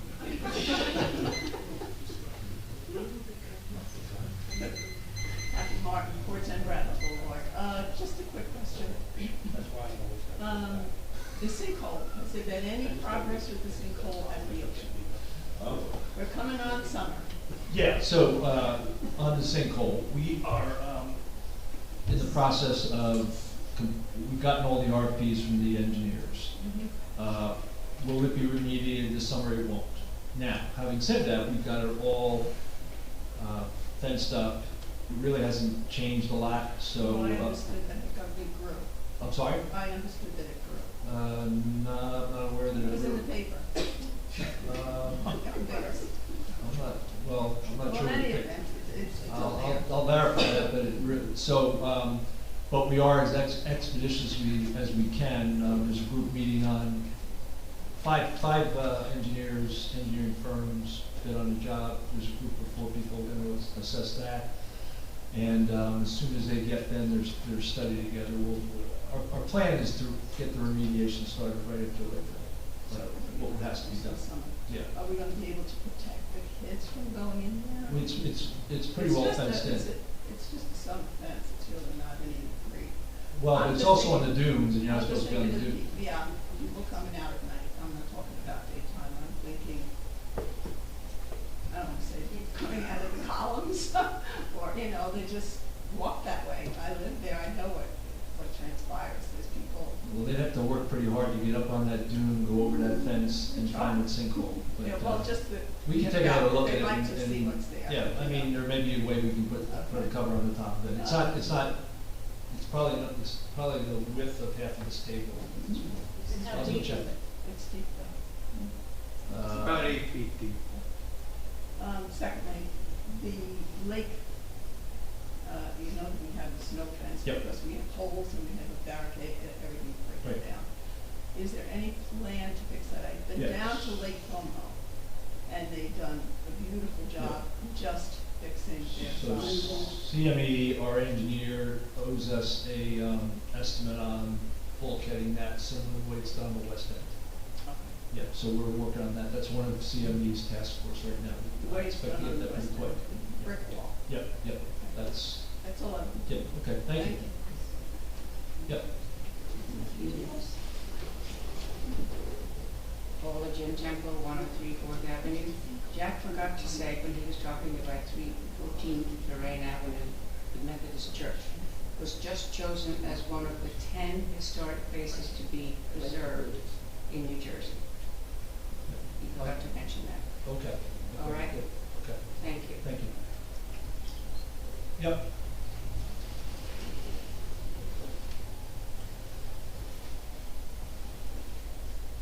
I do. Dr. Tom McGuire, 610 Brindley Avenue. Sorry, address. As far as communication and letting us know when these meetings are, is there a skate requirement? Is there an ordinance? How is that, and what is it? It's communicated on our website. But is it a state There's a law. thing? There's a law. There's a law called the Open Public Meetings Act. Okay. And it requires specific means of notice and advance notice of public meetings. What are the specific means? Like So what- you have to publish it in 2 newspapers. Okay. And ours is the CoStar and then Press. Okay. Is there any way of making an ordinance that you put it on other media? It's on our website. Like social media? You know, Facebook. We don't need an ordinance, we can do it. You just do it? Yeah, we I'm just just saying do it. so we're accountable, because I mean, someone forgets. There's only one person I know that's been posting it. They require minimums. Yeah. We can do whatever else Okay. we want. Is there any way that we can do that so more people, the only way I know is Jane. Jane posted on 2 sites. I don't get the Asbury Park Press, I don't get the CoStar. I don't. So the only way I know this is if Jane DeNoble posts it on the It's site. on our website. I am not going on the website every day. Who goes on your website? You do? I do, terrible. Look at you, terrible. Don't give it any props. So I don't go on the website. I need something to be told to me, and I would really appreciate it. They're on a regular schedule, so you Yeah. can put second Tuesday. I get it, or- I know. But as far as the agenda, it's true, maybe somebody else makes it easy for you, or you would have to go to the website before. Yes. As far as when they happen, I know that's exactly. where we're like not messing around with that. It's I know, and I just appreciate if it could be on, because I know there's multiple services. You can hit a button and it sends to every single Twitter, Instagram, so that we're posting pictures of events down at the beach. mayor pictures, they look great, but I'd like to know when things are happening. I'm a busy person, I run a very busy practice, I do not have time to search for when meeting. I know it's a scheduled thing, but I have other things scheduled, so it'd be great if it's on there. The next thing is, the thoroughfare that comes into this town is through 6th Avenue, correct? One of the main ways to get here? Has anyone been down 6th Avenue lately, going east? Yeah, you know, it's wonderful. My car feels like it's gonna fall apart half the time when I go down that street. Is there any way that we can have influence, I know it's a county road, to the county to say, can you speed it up? Can you fix it? It is rough on my cars. I have to divert, I go different ways. I tell people, don't go down 6th Avenue. Go down 33? Go that way. It's terrible. It's really bumpy, it's rough, and do we have any influence over that? I know that's Neptune, I know it's a county road. I mean, we could pass it along to, I mean, we're talking to her right now about Memorial Drive, so we're having a constant conversation about, President Sexton mentioned it. Who do we contact? Is there a way that the public can contact them? It's the County Department of Transportation. Yeah, it's the County Department of Transportation. And I can just call them up and say what the process is. You go to their, Do you know if they or you have, can go to their website and they'll contact us on that subset. do they have any timetables on anything? Do you know? Is anyone aware of that? 'Cause, you know, They're gonna repay the whole thing. Yeah, I know, because I know they were ripping up doing lines the entire time. But I was just wondering if they had time, because I feel like they haven't done anything in the last 2 It's months. probably on the DOT website. They Okay. usually, they post all their projects. They do? Yeah, they post their projects. Okay, great. Thank you so much. Can you just repeat your address, please? Yes, I screwed it up. It's 610 Brindley Avenue. Thank you. Thank you. Thanks.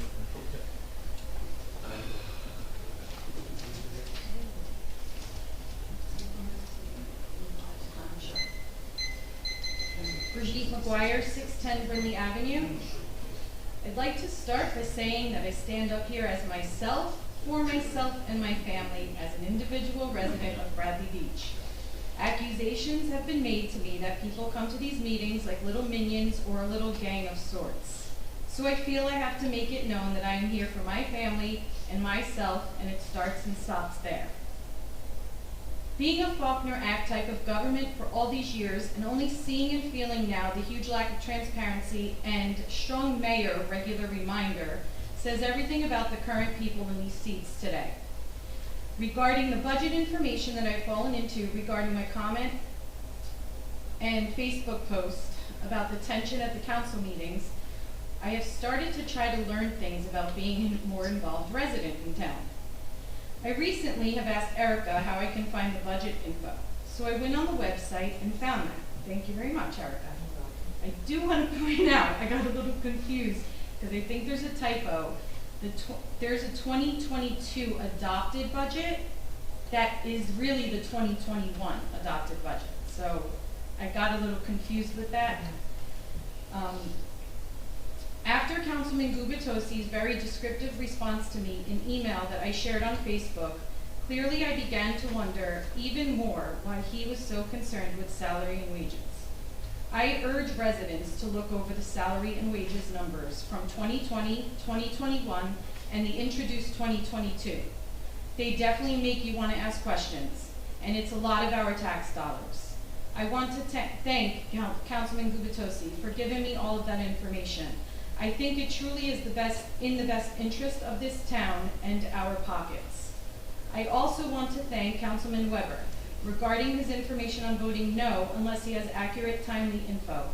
I also appreciate and accept that as more transparency and your reflection of being a voice for the residents. Thank you.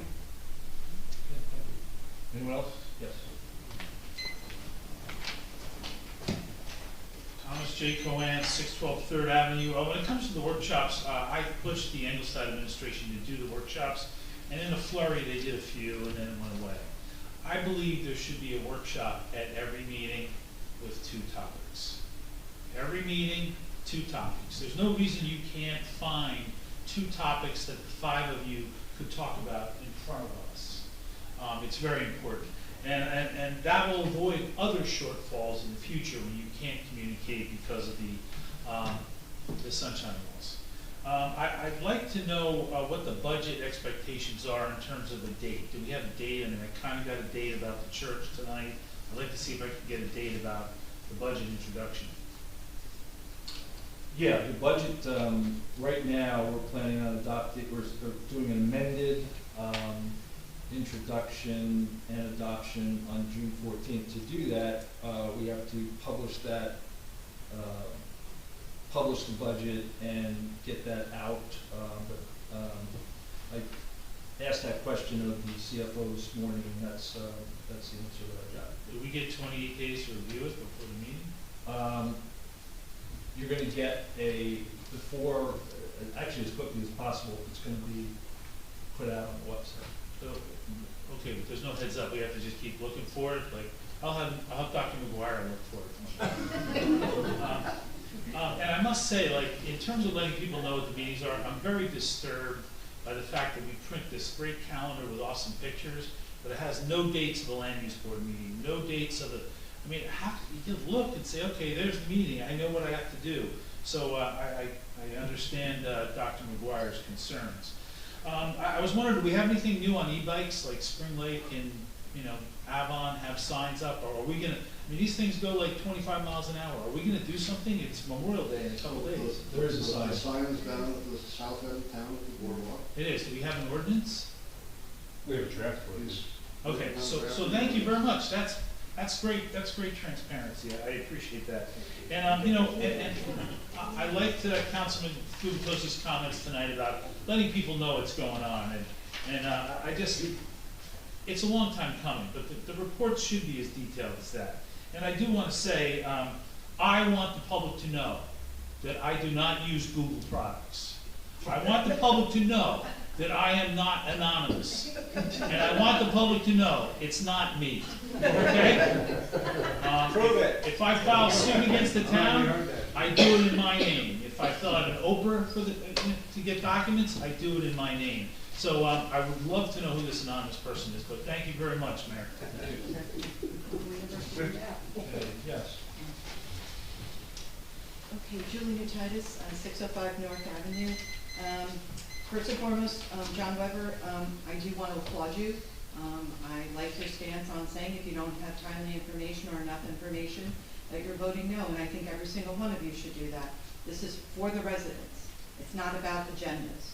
And you were all elected to do the will of the people, not, whatever is the flavor of the day or who's mad at who or whatever else is going on.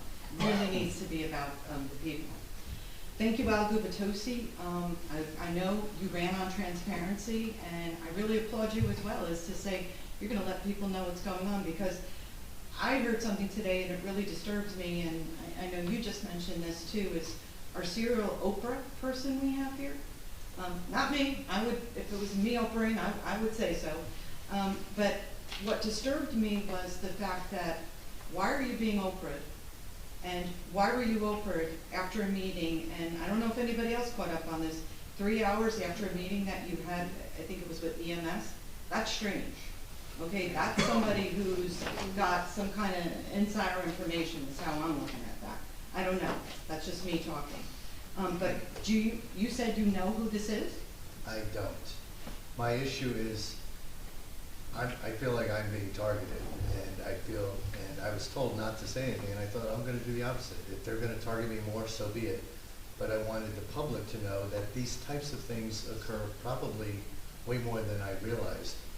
Now that I'm in the middle of it, though, I'm painfully aware of the fact that these types of practices exist. And it's costing the borough a lot of money, more than my inconvenience. And I have sat at my computer for hours completing some of these. But more than my inconvenience, it's costing the borough money. And if it was, there's a lot of legitimate Oprah requests that I will gladly sit at my computer to respond. But I can't help but feel that somebody out there is trying to make my life a little more difficult. And I don't think I'm saying this because I can only speak for myself. I will say that 4 of the 5 council members have been Oprah'd by this individual as well. So I don't know if anyone else feels the same way I feel, but I just feel that it's been a little disingenuous. And I specifically noted in my comments the May 11th meeting I had with EMS, because I thought that's unbelievable that Oprah request was date stamped 4:03 when I left the meeting about 1:30 p.m. So somebody had binoculars on me. That's, and how much is this costing the town? Do we have any idea? Thousands? Thousands? Definitely thousands. So we have someone who's a serial Oprah person who's targeting people on this council, and they're costing us thousands. That's us taxpayers having to foot this bill. This is insane. Does anybody have any idea who could possibly be doing this? I mean, it's perfectly legal. It's Perfectly perfectly legal. You can anonymously, you can Oprah anonymously from your government and receive the records that you want to receive. So there's nothing What a illegal coward. about it. You know, It's that's not a particularly coward. good use There of are no government two ways resources, about but it. it's not illegal. And I'm sorry, because you get hit with everything coming in. So it's Erica's time, we have time wasted with Erica. All of you, you have jobs as well as everything. That's a shame. That's just a real, and I'm putting it on the record, what a coward is all I have to say. And again, us taxpayers are footing the bill. So I hope everybody really gets upset over this, because this is unacceptable, really is. You don't have to put a name and an address when you No. request? Nope, No. nothing, nope. But No, I mean, so you think about the situation, Yeah. if you're worried about something like political retaliation or something like that, or you wanted to investigate your local police department, but you didn't want them to know it was you, right? They're still accountable, they still work for you, so you don't have to give them your name in that regard, so you call the police and anonymously report a crime. You know, the access to government is not limited, and so that unfortunately opens up a large loophole for, potentially wasting government resources, but. Well, maybe we could get an accounting of how much this is costing us at next meeting, because I think the public has the right to, we're paying for it. It's our tax dollars at work, and between our budget, we've had issues with that and everything else, I'm sorry, I'm not happy with this, and I hope the residents aren't happy with this either, but would appreciate it. Well, pardon me? Nobody's happy with it. Well, hopefully it stops, and also why? Why is this going on? That's what I want to know. Why are you guys being targeted? So the more transparent you are, the better we are, but I would like at the next meeting is an accounting of how much for whoever is this serial Oprah is costing the town. I think it's only fair that we know that. Thank you. Okay, if there's nobody else, we will, Actually, I'll go. I just could, it's quick. oh, I'm sorry. No, I didn't see it's your okay. hand, sorry about that. I didn't know that. You mentioned recycling. Oh, sorry. Mary Backstrom, 218 Fourth Avenue. You mentioned earlier that the recycling is going to go back to weekly starting June 29th. I was wondering when it stops again? Well, so there's a couple things we're doing. It officially stops September, I think, 14th. I think that's the date. There's actually a mail going out today just to re-articulate, here's the bulk schedules, here's all that good stuff, and you'll see that. We're going to do some surveying, and then in September we're really going to sit down and take a critical look at it, as we committed to do. We said, we would take a critical look at it, but through the summer it'll be. One more thing. Sure. And I'll be very quick. So in terms of the social media policy for volunteers, not employees, I certainly get certain aspects, especially when you're trying to mitigate the threat of risk of litigation, right? So those things should overlap, right? But I think it does differ, and I think just optically, I'm not saying this is what happens. I'm just saying optically, I think sometimes people see things as retaliatory. And again, I'm not saying that's what's happening, but so just, you cannot do this, very clear. Can we articulate, sounds kind of weird, but can we articulate or can we reassure that, if you're within the guidelines, retaliation, that kind of thing? Sure. So we did a training session, I want to say it was, 2 months ago. We're still getting the policy, as you heard today, squared away, and then we're going to do a couple more training sessions with all the folks, with Maren, to go through that. We started this with the idea of we've got to limit our liability, we've got to show people the rules of the road, and the other thing we found is we had over 20 different sites, that if you do some level of consolidation, you actually do better on social media. So we're trying to incorporate a couple of things, but the intent is not in any way retaliatory or anything like that. It's really to get ourselves procedurally buttoned up. And a number of towns are doing this right now. One of the reasons is the litigation that was just going through. No, I get that part of it. I was gonna pick up on that. Sure. I know that everyone talks a lot about here about what people are allowed and not allowed to do, but really a large part of this is really organizing it so that there's borough has access to these Facebook pages, right? Because people on these committees that created things that are kind of out there, they're all operable. So I can give you an example. The police department in Red Bank, where I'm the borough attorney, one of the sergeants ran their Facebook page. He interacted with a guy named Stephen Walco, who is a public advocate, Oprah public advocate. And he did not answer his question and did not respond to basically the guy's inquiry. And ultimately he contacted the clerk, who went to Oprah all the information, but we didn't, the clerk and I did not have, or no one in the borough had the password because it was on the sergeant's personal account. We got in an argument with PBA over who the account belongs to, and ultimately we got sued by Mr. Ronco in the meantime, and they had to pay him $4,500. Because we weren't able to obtain those records in a timely fashion. So I know a lot of this was talking about what individuals can and can't do, but the biggest part of this discussion, at least behind the borough, was let's organize our stuff, get all the passwords, so when Mr. Rocco shows up at Bradley Beach, we don't have to pay him $4,500 too. That was a lot more of the discussion that we had in terms of like the policy than actually like who's posting where, that sort of thing. You follow me? But if I can comment on that, Mr. Mayor? Greg, that's not what we're doing in this town. Because people have not been asked to give their passwords over to the administrator or everybody. People were told to cease and desist posting to any, Facebook page that represented a commission or something like that. And everything is now on one page, which apparently has thousands of followers, but nobody ever sees, or it never shows up in my feed or whatever. So the thing that we're dealing with here, I mean, that's been dealt with already, like administratively, like that. Like you said, just cease and desist, no more posting. Everything's going to go on this one page, so that's kind of not part of the policy because we're already doing it. You know what I'm saying? So I was just trying to provide the residents. Yeah, there was just a lot of focus on the latter. Yeah, I understand. That's what we started. All good reasons. All right, thank you very much. Okay, thank you. All right, let's see, my hands going up, so I will make a motion to go into executive session to discuss contractual matter of litigation. Second. Mr. Brunel? Yes. But I'm not staying. I gotta eat dinner and I gotta kind of, 6 o'clock roll call at Trenton. Yes. Mr. Sexsmith? Yes. Mr. Weber? Yes. Mayor I think I heard one. I mean, I know one. No, I know. You're right.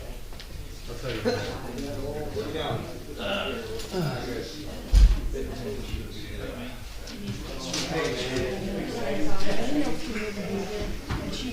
Thanks, Jack. Hey. Yeah, we'll see. I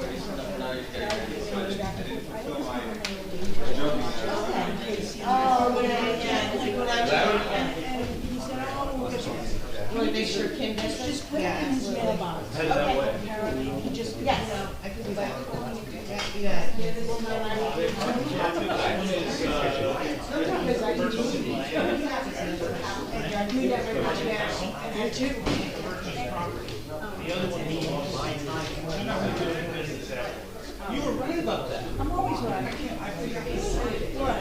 I mean, there's so many things I didn't say. No, that they had it on the agenda, they already had the agenda last week. But that's everything. That's every time. Again, we're not